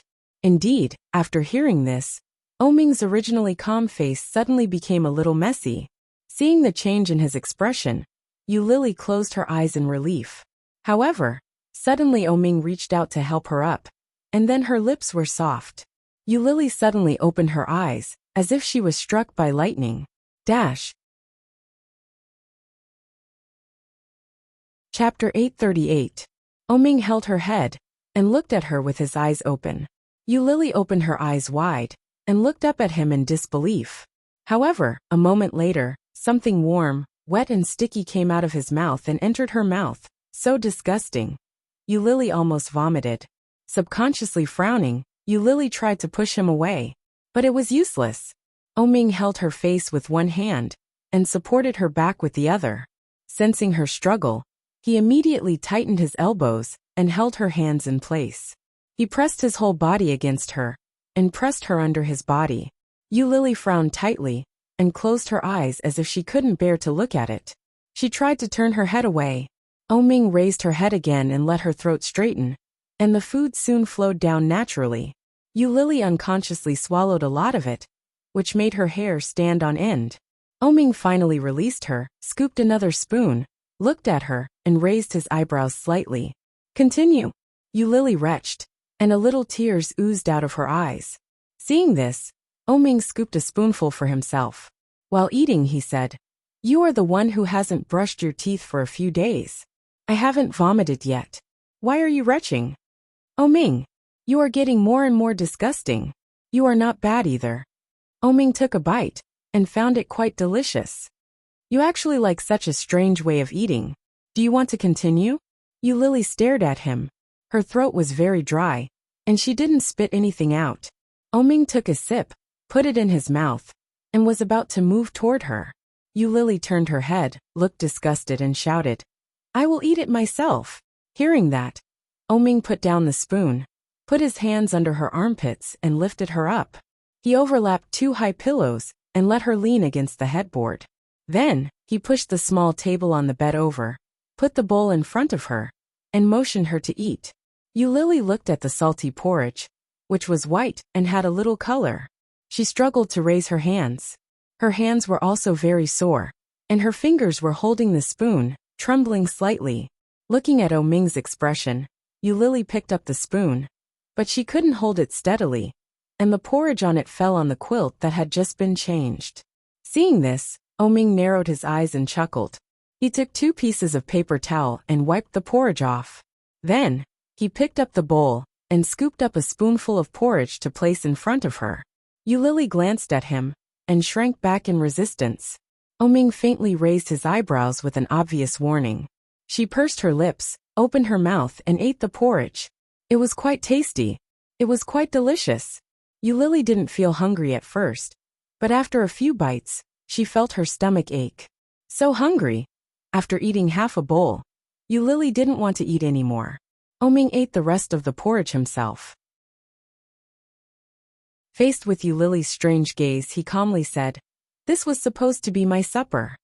In other words, it was Lily who took his supper. Lily lowered her head and felt unspeakably ironic. How could he act like this so naturally, just like before? Didn't he know that this would easily cause misunderstandings? This would make her think too much. Lowering her eyes, Lily gently pushed the small table away and said, "If you're done eating, you can leave now." Chapter 839. Ming packed up his things and put away the small table.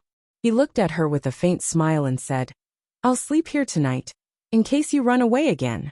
"Huh?" Lily felt a little funny. "Who do you think you are? Do you care whether I live or die?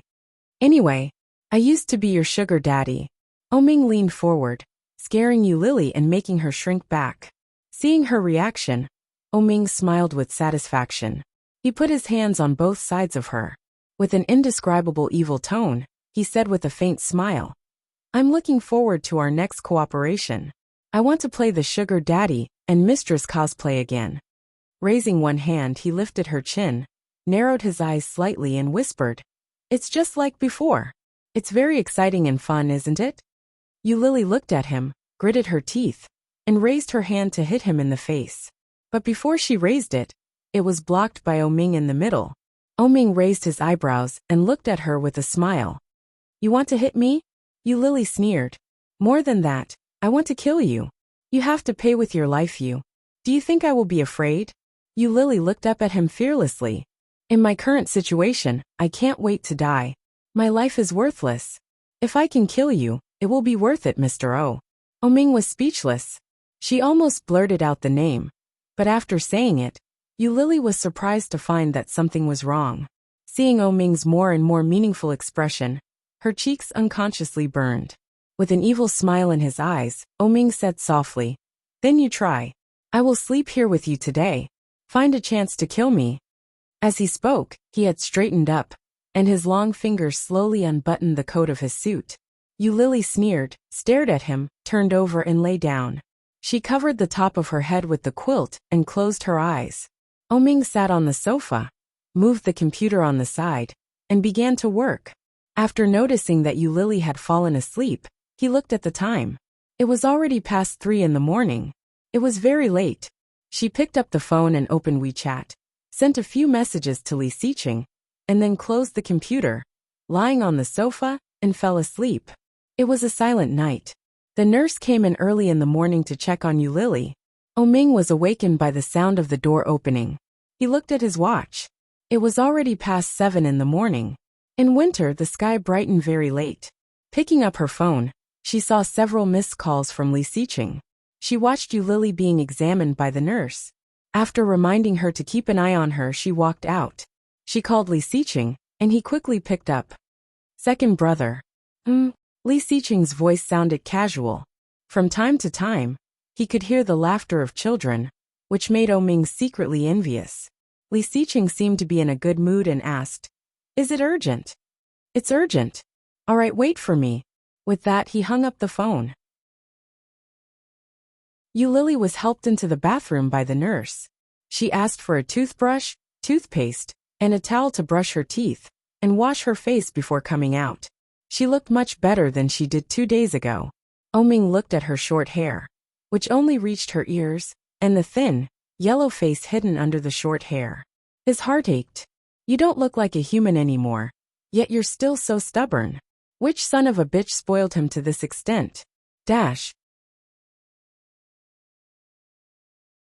Chapter 840.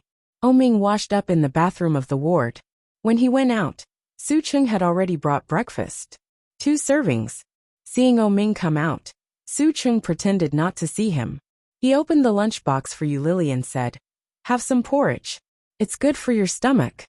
While talking, he had helped Lily prepare the side dishes and porridge, and thoughtfully put the spoon on the table where Lily could easily reach it.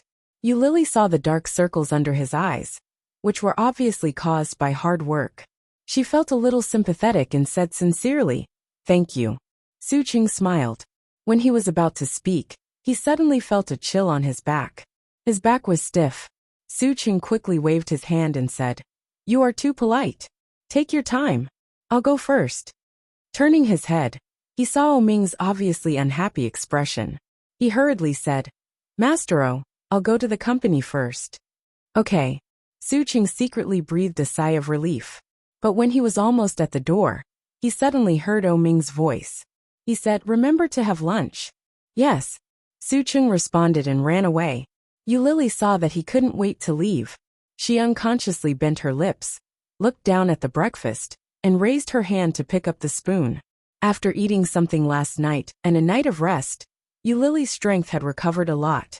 Ming just glanced at her, sat on the sofa next to her, and started to eat.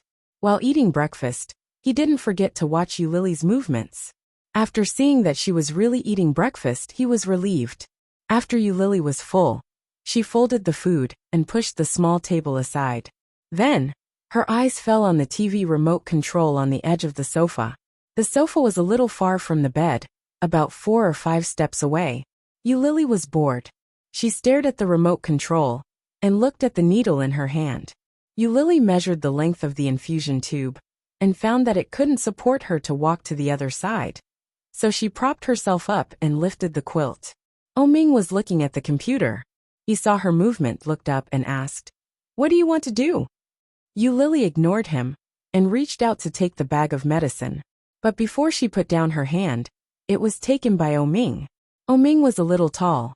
He was more than 6 feet tall, almost a head taller than her. Lily only felt a strong sense of oppression, subconsciously took a step back, but felt that it was too useless, so she stiffened her neck and looked at him. "What do you want to do?" Ming asked again. "To the toilet." His sudden gentleness made Lily's heart skip a beat. Looking away, Lily reached out to take the medicine bag from Ming's hand, but he pulled it back. Lily looked at him, slightly raised his eyebrows and did not speak. Lily looked at him. After a long while she said, "I want to watch TV." Ming couldn't help but smile. He turned his head to look at the TV remote control on the side of the sofa. As he walked, he said, "Yesterday you wanted to die, and today you want to watch TV. Why are you so fickle?" "Ming. You Ming Lily," he said. "Chung yu I you chung chung I Ming you Ming. Chung. Chung." Chapter 841. Lily didn't receive it, and the remote control fell on the bed. This made Lily even more angry, and she went back to bed angrily. Ming hung up the medicine bag again, and returned to the sofa to sit down. Lily turned on the TV, and found a variety show to watch. This was an old show that had been around for more than 10 years. It specially invited some stars to come and play games together, and the ratings had always been very high. Lily watched for a while, but she couldn't find anything funny. Instead, she was even more upset. She sneaked a glance at Ming, and heard the sound of his typing on the keyboard. It could be seen that he was very busy with work. But why is he still here? Is it really just to humiliate me and prevent me from committing suicide that he stayed here for so long? He shouldn't waste so much time for things that are not worth it. Is it possible that he still likes me? Thinking of this possibility, Lily's heart suddenly accelerated. But soon she felt bitter in her heart. It can't be. If he really still liked her, why would he insult her like that? In the past, he couldn't wait to hold me in the palm of his hand and give me all the best. Although she was dismissive at that time, she saw how good Ming was to her. Maybe this was the price. When she finally found out that she had fallen in love with Oming, God took back all the good things that had been given to her in order to punish her severely. The laughter from the variety show was constantly coming from the TV, but Yulili felt bored. She stared at the TV, but there was no focus. Oming glanced at her, stood up and walked over to her. Yulili didn't notice that he had come to her side. The sudden dark shadow shocked her. Looking up, she found that Oming had reached out. Yulili shrank and subconsciously shouted, "What do you want to do?" Oming's eyes darkened, and he reached out to press the call bell not far from Yulili's bed. After pressing the bell, Oming turned around and returned to the sofa to sit down. Yulili breathed a sigh of relief and looked up at the infusion bottle above her head. She found that there was only a bottom of the liquid above, and even she didn't notice it. The nurse quickly came to help her remove the needle, and then went out. The whole ward was indescribably quiet. Only the sound of the variety show on the TV could be heard. The laughter on the TV was endless, but the atmosphere in reality was somewhat dull. Oming closed the computer and glanced at her. He walked to the water dispenser and poured a glass of water. Then he went to a cart under the TV and fiddled with it. Soon he walked to Yulili. He handed her a glass of water and a packet of medicine. Yulili looked at the Western medicine, pursed her lips, took the water, and stared at the medicine. Just looking at it made her mouth bitter. Oming opened the bag and poured all the pills into her hand. He didn't say a word the whole time. Yulili looked at the medicine and drank a glass of water. Finally, she smacked her lips and looked painful. Oming poured her another glass of water, but he wasn't in a hurry to give it to her. Instead, he put it in the cart and walked out. When he came back, he was holding something in his hand. After bringing the water over, he opened his palm. Chapter 842. Yulili reached out to grab the candy, but Oming took it back. Yulili was annoyed and looked up at him. Oming did not speak, but handed the water to her and glanced at the medicine in her hand. His meaning was self-evident. Seeing this, Yulili reluctantly took the water and swallowed the medicine, but she saw that Oming had already removed the wrapper of the milk candy. Shocked, Yulili reached out and grabbed the candy, removed the remaining wrapper, and put it in her mouth. Oming unconsciously softened his eyes. After throwing away the cup, he picked up the suit next to him and went out. Soon a nurse came in and looked at Yulili. Oming should have left. So he sent someone to monitor me? Pursing her lips, Yulili turned on the TV to watch out of boredom, but she didn't like any of the channels. Looking around, Yulili finally looked at Oming's notebook. Asking the nurse to bring it to her, Yulili put down the small dining table and turned on the computer. However, she found that there was a password. Oming's computer password. It shouldn't be the same password as before. Yulili frowned and entered his mobile phone number. Error. She entered it again. It was his birthday. Error. Oming wrong. Oming did not like to change passwords, and these had some special meaning for him. However, there were a few possible passwords that were displayed incorrectly. Could it be that he had changed his password? In the past few years, had he remembered other numbers very clearly? Yulili thought about it and entered the password she had used before. The computer was turned on with a light sound.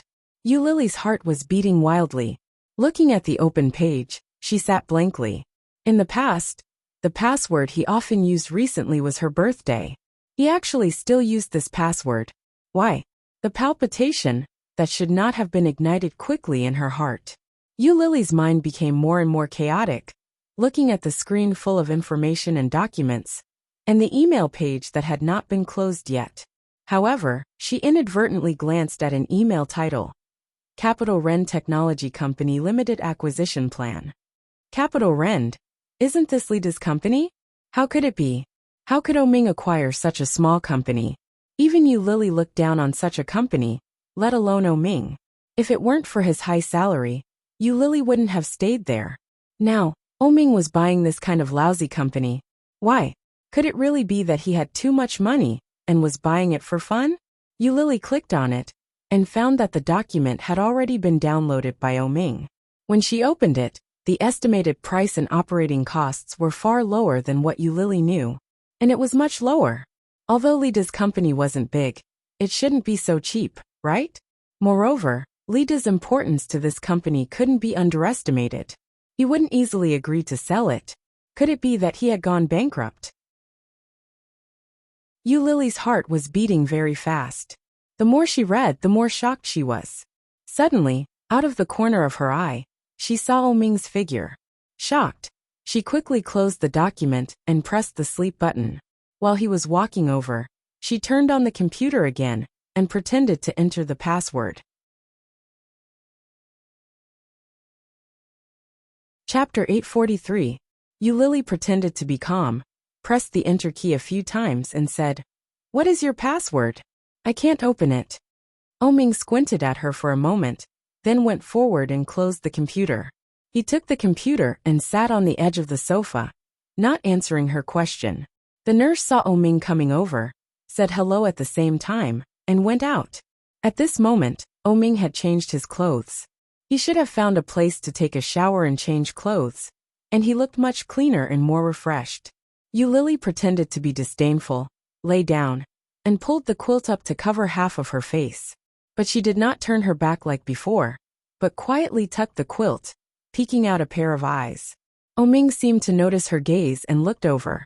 Lily noticed it and quickly closed her eyes, pretending to sleep.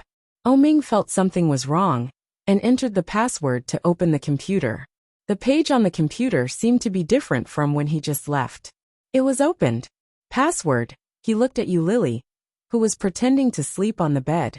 "What did you see?" Oming slid his finger on the touchpad and asked slowly. Lily felt a little guilty, but still pretended to be calm. She opened her eyes and looked at him with a puzzled look. "What?" Oming slightly raised his eyebrows and chuckled, but his face was cold. "Don't touch my things in the future." His voice was gloomy with displeasure. Oming's sullen face made Lily feel even more guilty. She sneered, "Who wants it?" Although she said so, she couldn't help but feel jealous. She turned around with the quilt and closed her eyes. "Lily, you really think too highly of yourself." When Li Xiqing woke up, he saw a few WeChat messages on his phone. It was Oming.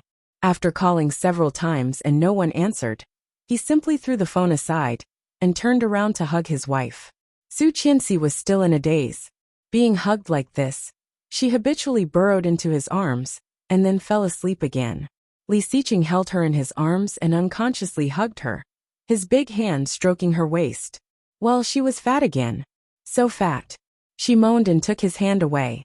He lowered his head and whispered, "Get up, Mrs. Li." "Shut up." She reached out and covered his mouth, refusing to open her eyes. He turned over and pinched her nose, saying, "You're getting lazier." "Well, go away. I want to sleep." She frowned and waved him off. He chuckled and stopped teasing her. After washing up, he went outside. He took the kids out for a run, but just after running one lap, he received a call. It was Oming. When Li Jianyue saw that her father had gone to answer the phone, she immediately took the lead to slack off. She called Brother Mosin to catch worms together. After hanging up, he looked at the kids running around and was about to put his phone back when it rang again. This time it was Chengyu. It had been a while since Chengyu returned to the company to work. Perhaps because of Rong Rue, her working ability was not inferior to before, but more efficient than before. As soon as he picked up, he heard a piece of explosive news. "Boss, we found Bo Xiao." Bo Xiao. Chapter 844. In the colorful Yunnan, the sun was shining brightly. In the shabby alley, there were tan children running around, laughing and playing, and the sound of children crying could be heard. Today's weather was very good, and the sun was very bright. An old man dressed in beautiful and neat ethnic clothes moved a small stool and sat in front of the door, watching the children playing, and from time to time said a few words that could not be understood. Rong Anna was drying clothes on the roof, humming a tune. After drying all the clothes, she stood on the railing on the edge of the roof, looked at the golden sun hanging in the distance and stretched. With one hand on her slightly bulging belly, Rong Anna's body was warmed by the sun, And at the same time, her face was also full of the glory of maternal love. In the distance, there were domestic dogs barking, and the sound of electric car horns came up. The mood was quiet and peaceful. It was good. If she could live like this forever, it would be a good choice. In a beautiful small city, doing a small business, with a husband and children by her side, working at sunrise and resting at sunset. However, the cruel reality had turned this simple idea into an extravagant hope. Roanna looked down and inadvertently saw a few men in simple casual clothes, looking at each other and carefully hiding at the end of the alley. Some of them were smoking, but their postures were tall and straight. They were all very healthy and strong. One of them was holding a mobile phone and making a phone call. And just on the other side of the box, there was another line of people standing. Roanna immediately had an ominous premonition. After looking around, she finally saw a car that looked like a police car about 2 alleys away. But she could only see a little bit, and it was difficult to see the whole picture. Shocked, Roanna carried the basket to dry clothes and ran down from the top floor. Back to the small house she rented, Roanna pushed the door and went in. Bo Xiao was on the phone in the room, and his face didn't seem to be very good. Roanna went in and saw his expression, but she didn't speak immediately. Bo Xiao's mood seemed to be rotten, and he shouted at the phone, "Old Sue, you are so boring at least." "Hello." The phone was hung up, and Bo Xiao was furious and scolded. "Damn it. Xiao, what happened?" Old Sue's group of grandsons. "Didn't they say they were going to pick up our goods last time? They haven't moved for so long. I just called to ask, and he said he doesn't want the goods anymore." *T. When Roanna heard this, her face changed. "Old Sue's goods couldn't be moved out last time, so we took over. How can he? Now that you see that we can't do it, you don't want to work with us anymore. When we make a comeback, we will definitely take revenge." Bo Xiao placed his hands on the table and scratched his head in frustration. "No, we can't just sit here and do nothing. Anna, let's go." Roanna frowned all the time. She stepped forward and said, "Xiao, there may be police outside." Bo Xiao was shocked and looked up at her. "What?" Roanna grabbed his hand, looked at him and said, "On both sides of the alley, there is no one blocking the back door. Now let's go from the back door." Seeing this, Bo Xiao also understood the seriousness of the matter. Chapter 845. As soon as they opened the door, they saw 3 men standing at the door. They were wearing casual clothes, but all of them looked at them coldly. Both Bo Xiao and Roanna's faces changed, and their hands clasped tightly together. One of the leaders took out his police ID and said, "I am Zhou Minxia of the XX Crime Squad. Now there is sufficient evidence that you are suspected of smuggling, drug trafficking, and other illegal transactions.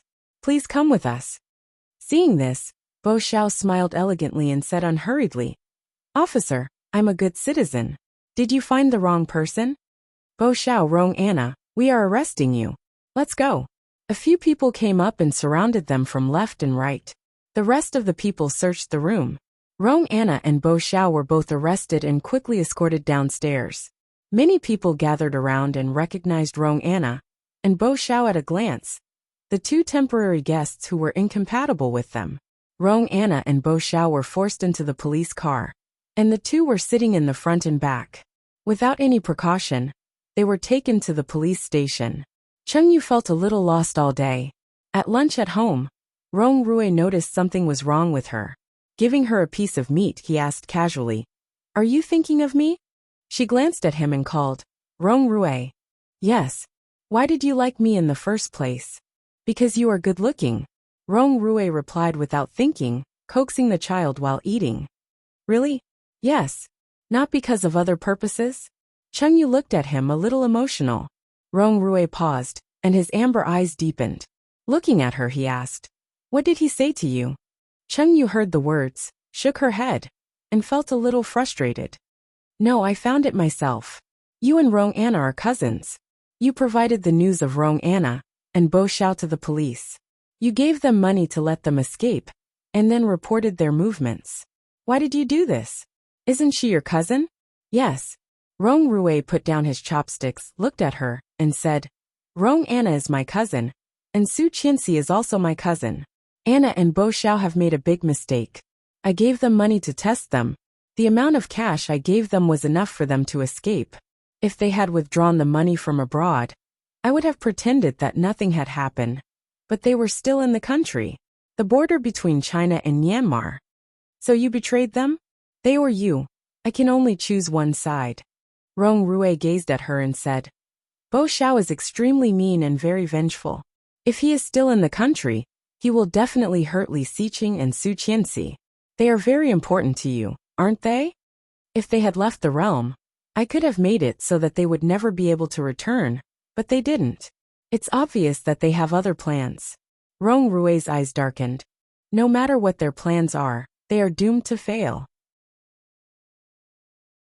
Instead of letting them make mistakes again and again, it is better to let them spend the rest of their lives in prison.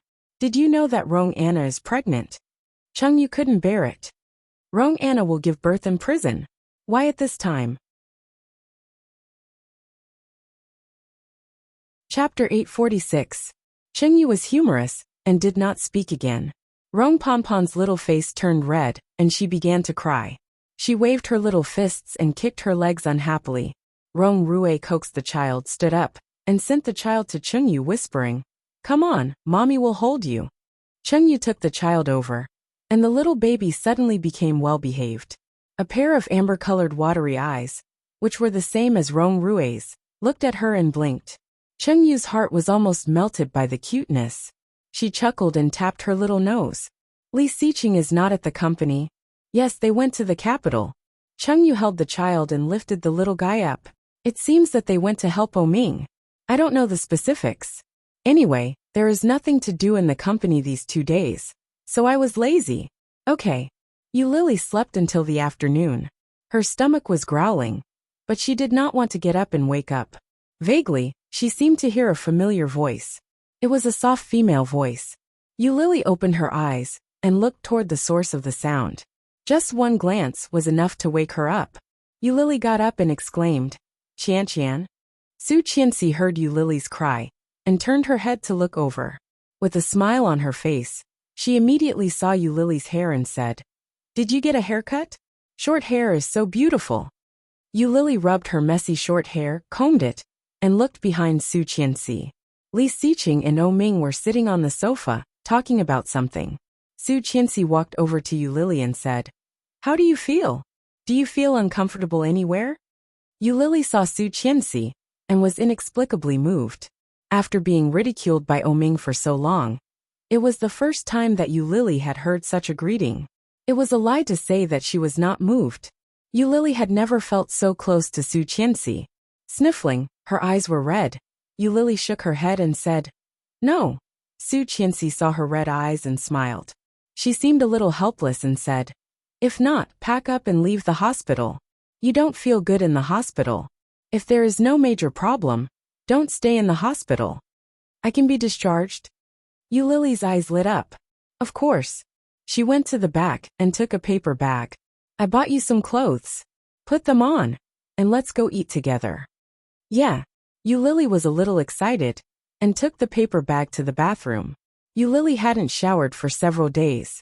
She didn't know if it was an illusion or not, but she felt that her body stank. There was a towel in the bathroom. Lily wet it, wrung it out, and wiped her body.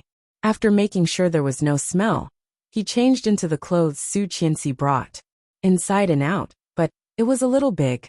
Looking at the numbers, they were all the smallest. Lily tugged at her clothes, put on her coat, and walked out again. As soon as they walked out, everyone's eyes fell on Lily. Oming's heart ached as he watched. In just a few days, Lily had lost even more weight. Under his ear-length short hair, his face was as sharp as a palm, and the dark circles under his eyes looked a little scary. Chapter 847. Su Qianxi was wearing a light cyan cashmere coat, with a beautiful lace dress inside. Her long hair fell over her shoulders, making her look gentle and delicate. With a radiant face and delicate facial features, she was really beautiful.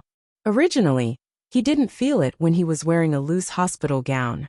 Now compared with Su Qianxi, it was like a person from two different worlds. In the past, Yu Lily was more beautiful and energetic than Su Qianxi, but now, it was the complete opposite. Oming clearly noticed the change in this. He lowered his head slightly and quickly looked away. Yu Lily did not notice the change in Oming's mood. She greeted Su Qianxi with some excitement and naturally took her arm. Su Qianxi and Yu Lily walked out first. She turned to the two men and shouted, "Remember to go through the formalities. I will go with Lily first." "Okay." Li Xiqing responded with a gentle look and said, "Be careful." "I know." Su Qianxi waved her hand and took Yu Lily out. As soon as they were out of the ward, Su Qianxi couldn't help but grab her hand and say, "You are too thin. You used to be so beautiful. Why did you torture yourself to become like this? You are so ugly that you are not a ghost." Hearing that, Yu Lily couldn't help but touch her face and asked worriedly, "Is it really ugly?" Su Qianxi looked at her, nodded seriously and said, "Yes, very ugly." Yu Lily felt a little unhappy and said, "Lend me your cosmetics." Su Qianxi smiled and said, "Let's go to the place to eat and wait for them." The two men seemed to have something to say. They should not come so soon. We can wait for them while we do our makeup. Okay. The two of them hailed a taxi and went to a famous local authentic Cantonese restaurant to sit down. Yu Lily's body had not fully recovered, so she could only try to eat light food. After the two of them ordered, they took out the cosmetics in the private room. Yu Lily went to the bathroom to wash her face and put on makeup. She asked, "Qianqian, why did you suddenly come to the capital? Are you accompanying your husband on a business trip?" "No." Su Qianxi looked at her with a smile on her face. "Oming asked me to come." Yu Lily paused and looked at her face. Su Qianxi did not look like she was joking at all. She said, "He said that you were not in good condition and hoped that I could come to stay with you for a while. Of course, Mr. Li would not let me come alone, so he came with me." "The situation is not too good?" Yu Lily looked away and smiled. Looking at the small mirror, the face in the mirror was so haggard that there was no spirit in it. It looked a little scary. It wasn't just not good, it was simply not good. If he hadn't stopped her, she would have died several times over. However, it just so happened that she didn't want to die because of his obstruction. As for the reason, even she herself did not know.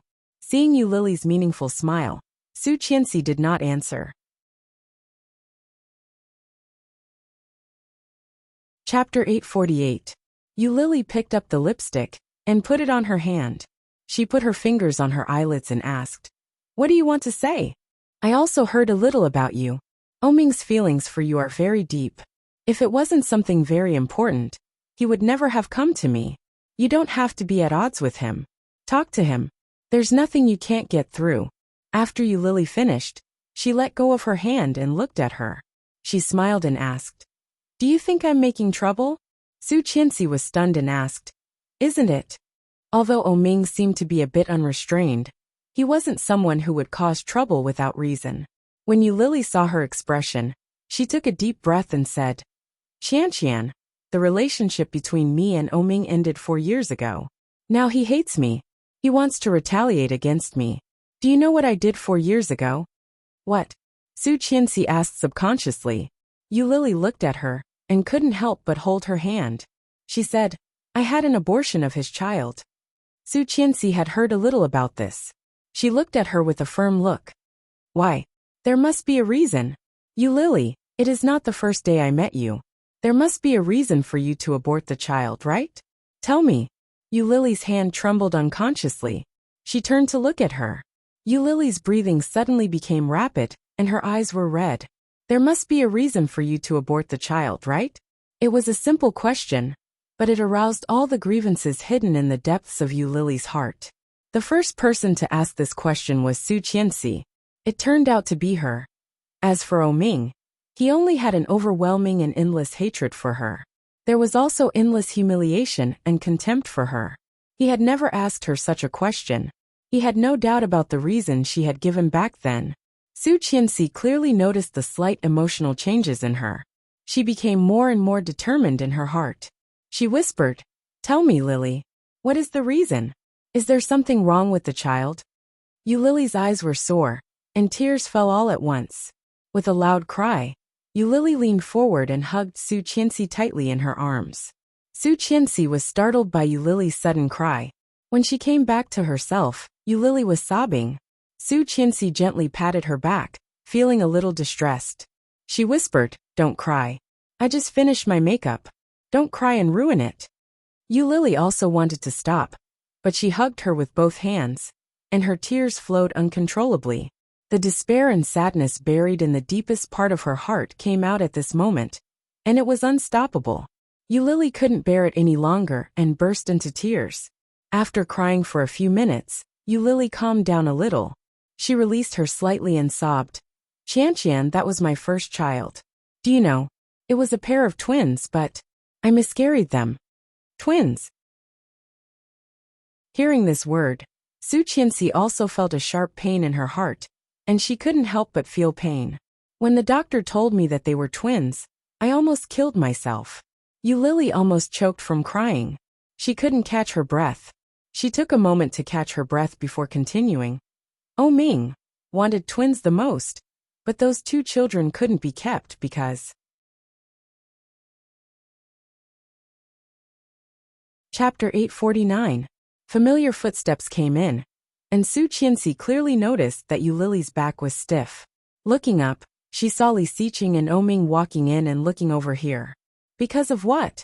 Ming spoke with suppressed anger in his voice. It was as if he had heard something funny, but was trying not to laugh out loud. He looked at Yulili with a pair of beautiful peach blossom eyes, and raised his eyebrows slightly. "What excuse did you prepare this time? Tell me."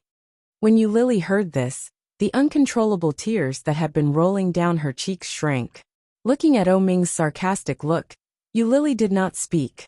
However, Su Qianxi was annoyed and furious. She turned her head and stared at Ming.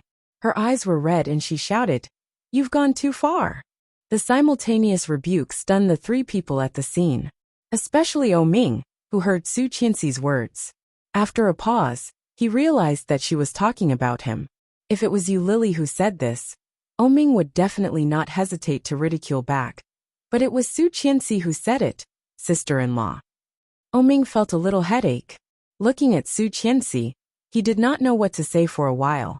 Su Qianxi was so distressed that her eyes were red. She stared at Ming and said, "There must be a reason for a woman to hurt her own children. A mother can't bear to hurt her own children, let alone a pair of twins." She was the mother of twins, and she could understand this feeling too well. She was glad more than once that God had given her such a pair of lovely little babies. If anyone dared to hurt her children, then she was completely likely to fight with the other party. A woman was weak, but a mother was strong. I don't expect you men to understand, but you can't say this kind of thing. It's too much. Losing the children itself was very painful, and she had to bear Ming's words. No wonder Yulili wanted to commit suicide several times. Ming was speechless, and Li Xiqing, who was behind Ming, pushed him from behind. His face was serious, and with an unkind expression he said, "Yes, it's too much." Ming was a little confused. He looked back at Li Xiqing and opened his eyes wide. When did the second son he knew become such a flatterer? Where was his integrity? Where was his friendship? To hell with it all. Facing his expression, Li Xiqing was not moved at all. He ordered, "Apologize." Seeing this, Su Qianxi, who looked like she was about to cry, suddenly burst into laughter. Ming wanted to say something, but in the blink of an eye, he was pressed into a chair by Li Xiqing. Without mercy, Li Xiqing pressed his head and said again, "Apologize to my wife. I can't bear to bully my wife, but you, boy, made her cry as soon as you came. You've grown up. Apologize to Lily. Why are you apologizing to me?" Su Qianxi took a tissue to wipe Yulili's tears, but she couldn't help smiling. Yulili took the tissue and bowed her head in silence. How blissful, Li Xiqing seemed to really love her. This was love, right? Unconditional tolerance and unconditional pampering. And Ming was just playing with her. He said he was serious, but he was just playing seriously. The difference was huge.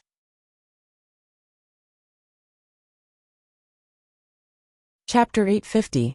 Ming squinted at Yulili, but did not apologize. Lily also did not speak. After the dishes were served, Li Xiqing and Oming were chatting happily. After the group of people had dinner, it was almost evening. Li Xiqing and Oming found another place to continue chatting, while Su Qianxi took Lily to the mall. Seeing the dazzling lineup of brands that she used to like, Lily stood in the mirror store and felt as if she had returned to the past. Su Qianxi picked up the clothes one by one and compared them with Lily's body. She said, "This looks good and suits you. Hey, this is not bad either. Good, good, good." Lily was in front of the mirror, and her eyes were shining. But in front of Su Qianxi, her face was a little hot. Finally, Su Qianxi gave her a pile of clothes. Lily held the pile of clothes and felt her cheeks were even redder. Su Qianxi gently pushed her and said, "Go and change it. Try it on and see if it fits." Lily looked around and found that the salesperson was still a little far from here. She carefully approached Su Qianxi and whispered, "Qianqian, I don't have money. This store is so expensive, Su Qianxi heard that and was stunned. She looked at her with some surprise and asked, "Didn't Oming give you money?" Lily was a little embarrassed. She shook her head and slightly looked down. "It doesn't matter. You try it on first. I will buy it for you." Su Qianxi looked at the clothes in Lily's arms. "They are all so beautiful. It suits your temperament." "No, it's better." "It doesn't matter. Try it on first." Su Qianxi gently pushed her to the fitting room.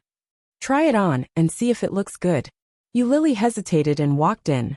Finally, she took off her clothes and put on a black dress. She looked at the size. It was the smallest, but it directly fell on her body. It was too big. Lily put it on and found that she had lost so much weight. She looked like a refugee. No wonder Su Qianxi looked at her with a strange expression. "Lily, show me when you are done," Su Qianxi shouted outside. She quickly opened the door and walked out. Su Qianxi saw it and had an exaggerated expression on her face. She said, "Beautiful." It was so fake.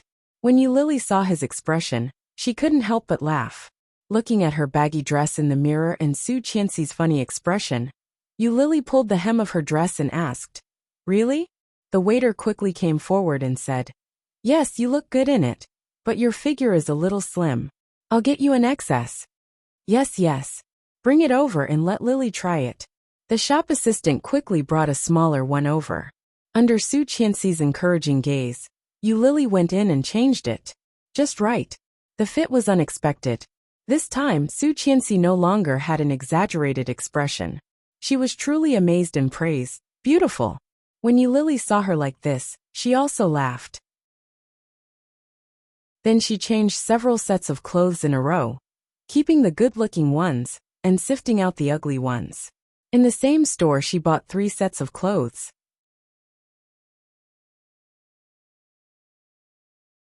Chapter 851. However, Su Qianxi did not even blink and swiped the card. After Lily went out, she whispered, "Qianqian, I will return the money to you later. Don't mention it. When we were in school, you helped me a lot. It's just buying a few clothes. You don't have to be so polite with me." While talking, Su Qianxi had taken Lily into a store that Lily used to wear. It was very famous and expensive. As soon as Lily went in, she was attracted by the red coat in the middle. So beautiful. However, as the main item of this store, the price must be very good. Su Qianxi immediately noticed that Lily was looking at the coat and said to the salesperson, "That coat, the smallest one, try it on." "Okay, please wait a moment." The salesperson was not blind. The clothes that Su Qianxi was wearing looked simple, but each of them was very expensive. And that coat was a limited edition of a luxury brand, very expensive. Hearing this, she immediately took out the smallest one. Lily had no money and no confidence. Seeing Su Qianxi waving her hand, she felt sad. When the salesperson brought the coat over, Su Qianxi turned around and pulled her to the mirror. She took off her coat and said, "Try it on." When Su Qianxi's voice fell, the salesperson had already put it on Lily very sensibly. After putting it on, Lily's whole aura was different. The red color, combined with Lily's white skin that was different from ordinary people, looked extraordinarily beautiful. Although Lily now looked pitifully thin, and the overall face looked a little thin and sick, because of this coat. She was full of the aura of a queen. "It's so beautiful," the salesperson said. "You are the first customer to wear this dress so well, as if it was tailor-made for you. It's so beautiful." While talking, the salesperson had turned around and brought a pair of red shoes on the side of the window. The heels were very high, a full 10 centimeters. However, this height was what Lily used to wear most often. "You can try this pair of shoes. The combination must be very beautiful. You are so suitable for red." As the salesperson spoke, she squatted down to help Lily take off her shoes and put them on for her. Su Qianxi looked enviously and said, "So beautiful." Su Qianxi actually liked red clothes, but she could not stand the aura. Most of her clothes were bought by Li Xiqing. They were either light yellow or light green, or white, pink, and blue. Although they looked good on her, they didn't have Lily's strong aura. Su Qianxi felt sorry and waved her hand. "I'll take the shoes and coat." "Qianqian." "Okay." The shop assistant was overjoyed. A pair of shoes and a coat added up to hundreds of thousands. Lily's heart was bleeding. He silently counted with his fingers how many years he would have to work to pay back the money. At the same time, he was also extremely satisfied with his current clothes, and his heart was jumping with joy. It had been a long time since she had worn good clothes. Lily could tell the difference just by feeling the texture. Chapter 852. After shopping, Su Qianxi did not buy any clothes, but she bought a lot of cosmetics in duplicate.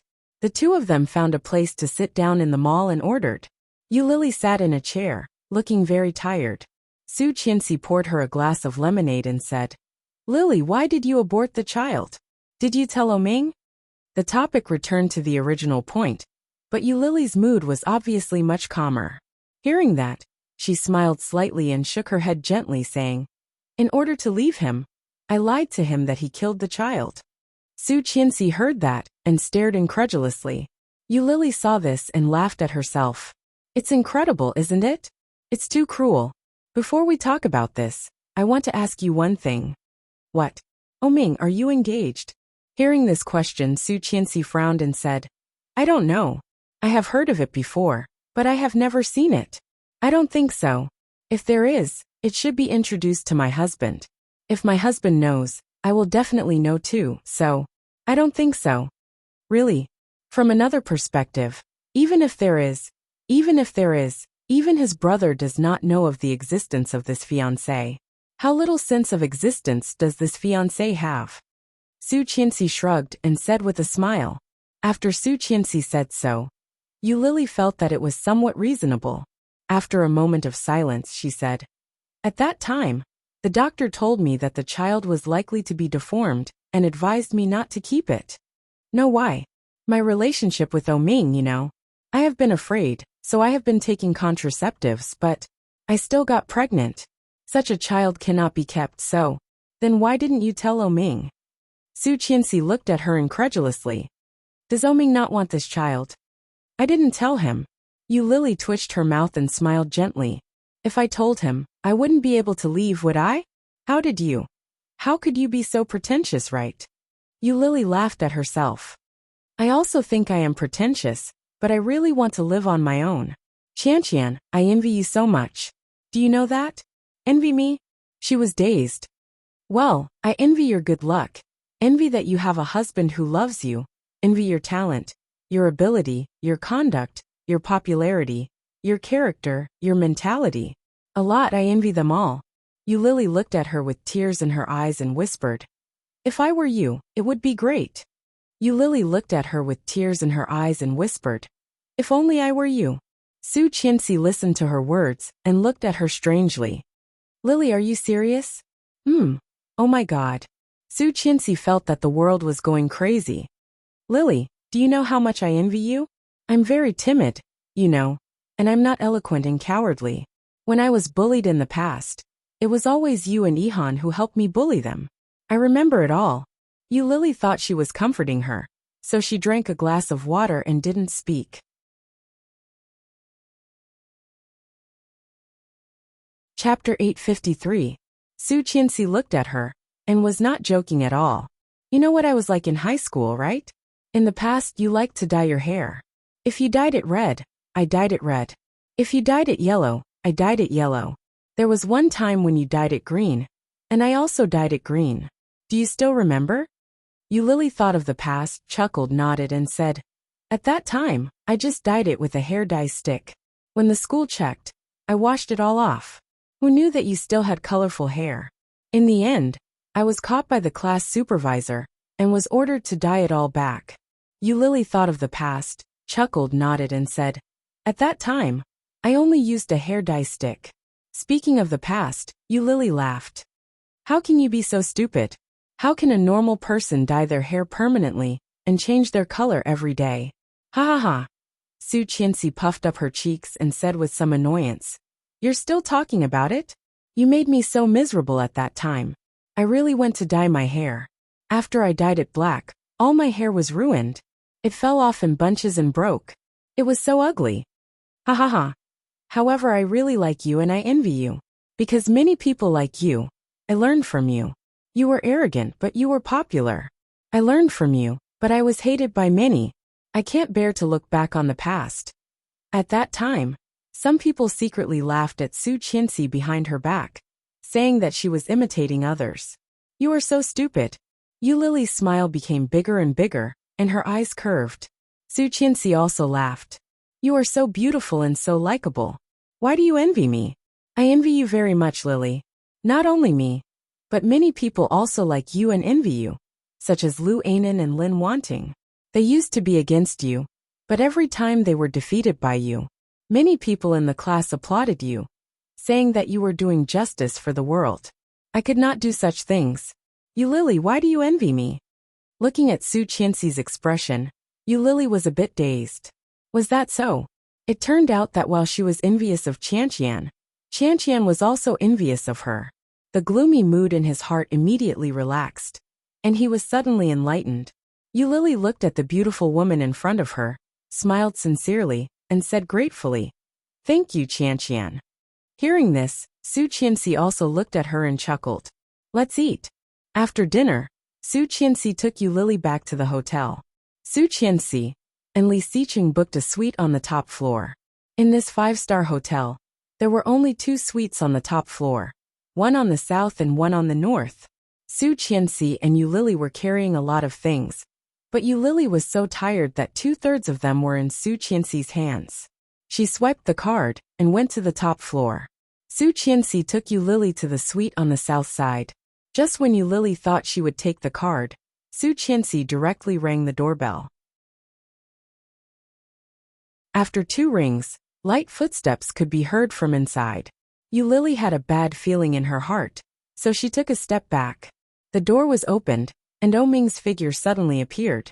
Oming looked a little tired. His light blue collar was loose, and he stood tall by the door, looking indescribably lazy. However, such an image had a fatal attraction for women. His almond-shaped eyes moved and fell on Eulalie. Chapter 854. Before Su Qianxi could say anything, Oming said, Where do you want second brother to sleep? Eulalie heard that and looked at Oming. Then, she grabbed Su Qianxi's sleeve for help and said, Qianqian.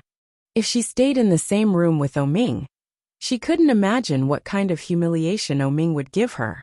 She couldn't stand it. She really couldn't stand it. If it happened a few more times, Eulalie was afraid that she couldn't help but die again. Instead of being unable to lift her head and stand up in front of him, it was really better to die. Seeing this, Su Qianxi was a little embarrassed and looked at Oming.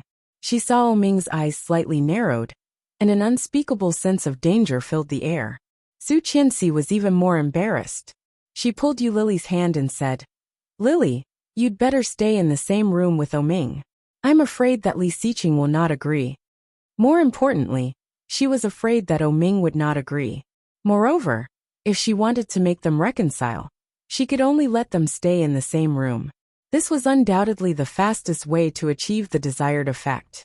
Just like she and Li Xiqing, they quarreled at the head of the bed, but they made up at the end. Su Qianxi gently pulled her hand away, then gently pushed Eulalie and said, Go in. At the same time, Ming had already taken her hand and said, "They are living together. What's the matter with you?" Lily's heart stopped, and she immediately breathed quickly. She frowned and said angrily, "You know what I mean." Ming glanced at her coldly. His thin red lips curled up into an indescribable evil. He asked, "Then what do you mean?"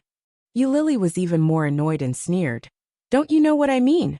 Seeing these two people quarreling again, Su Qianxi coughed and said, "Ming, didn't you promise me?" "I know." Ming interrupted her and pulled Lily in. He quickly drove Su Qianxi away and said, "Li Xiqing is waiting for you. Go quickly." "Then I'll go first. You have a good talk." Su Qianxi put down the things and handed them to Ming. "Here Lily's things." Ming only glanced at it before turning to look at Lily with a faint smile. Being stared at by him, Lily's face immediately became hot. It was as if he had seen through her. She turned to look at Su Qianxi and shouted, Qianqian, how about you lend me a few hundred yuan? I will take a taxi back. I have rented a house in the capital. I will go back now. I just remembered that I still have a lot of things to solve at home." Su Qianxi's eyes were hot. Ming slightly tightened his grip on her wrist. He sneered with some displeasure and said, "The shabby house that you used to commit suicide?" Lily paused and turned to look at Ming. She saw Ming's pair of peach blossom eyes, with an unknown smile, looked at her and said, "The landlord has already driven you out. The deposit and advance payment that you originally paid have all been returned to me. They have been taken by me." Lily was annoyed and blurted out, "What right do you have?" Chapter 855.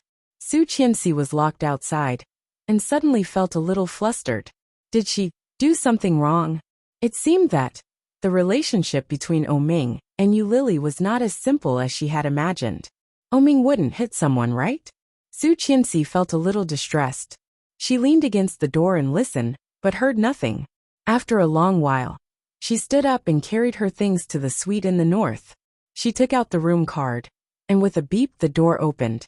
Su Qianxi threw all the things she had bought on the sofa in the suite, and sat on the side. Her legs were a little sore. Just then, Li Xiqing had just taken a shower. He opened the bathroom door, and came out with only a bath towel on him. Seeing her coming back, he dried his hair and asked, "Where did you go?" "Shopping, buying clothes, eating." Su Qianxi sat on the sofa, a little sad, and said, "Honey, I'm thinking if I did something wrong. I let Lily stay in the same room with Ming, but it seems that she really doesn't want to be with Ming. Will Ming hit her? What should I do?" Li Xiqing heard that and couldn't help laughing. He came up and gently pinched her cheek, saying, "How is that possible? Ming has been educated as a Western gentleman since he was a child. He never hits women. Will he scold women?" Su Qianxi looked at him, feeling a little nervous. Li Xiqing heard that, and was silent for a moment. It was hard to say. Ming's mouth was so dirty.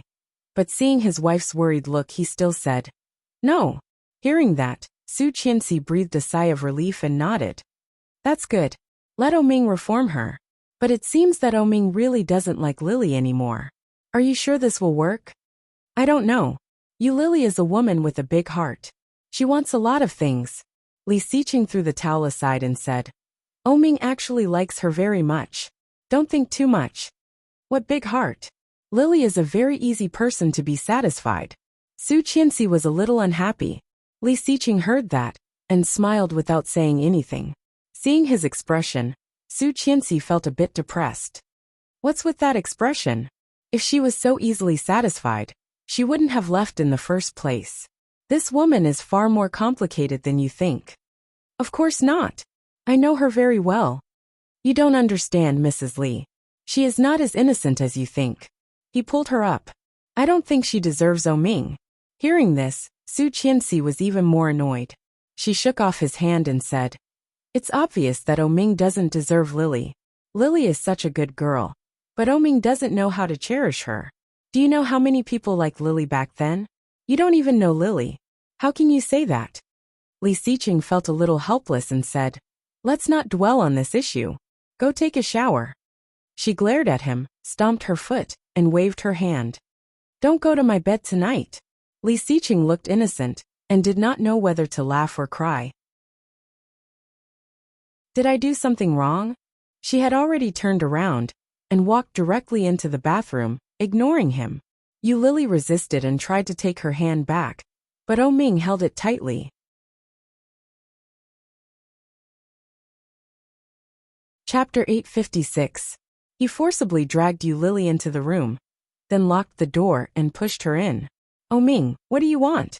Yu Lily was extremely angry. What's the matter with the house? Don't you understand? You almost committed suicide in that place.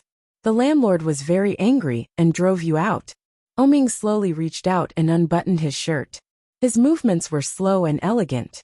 Yu Lily was even more annoyed and said angrily, It must be your trick, right? The landlord likes me very much. How could he drive me out? Heh. Oh Ming glanced at her from the corner of his eye. There was contempt in his sneer. You're too naive, little you. You almost killed someone there. If word of this gets out, how are you going to rent out the house? Do you really think that everyone can like you forever? Do you really think that everyone can like you forever? That last sentence made Yu Lily's heart skip a beat. Looking at him, Yu Lily turned around and was about to open the door.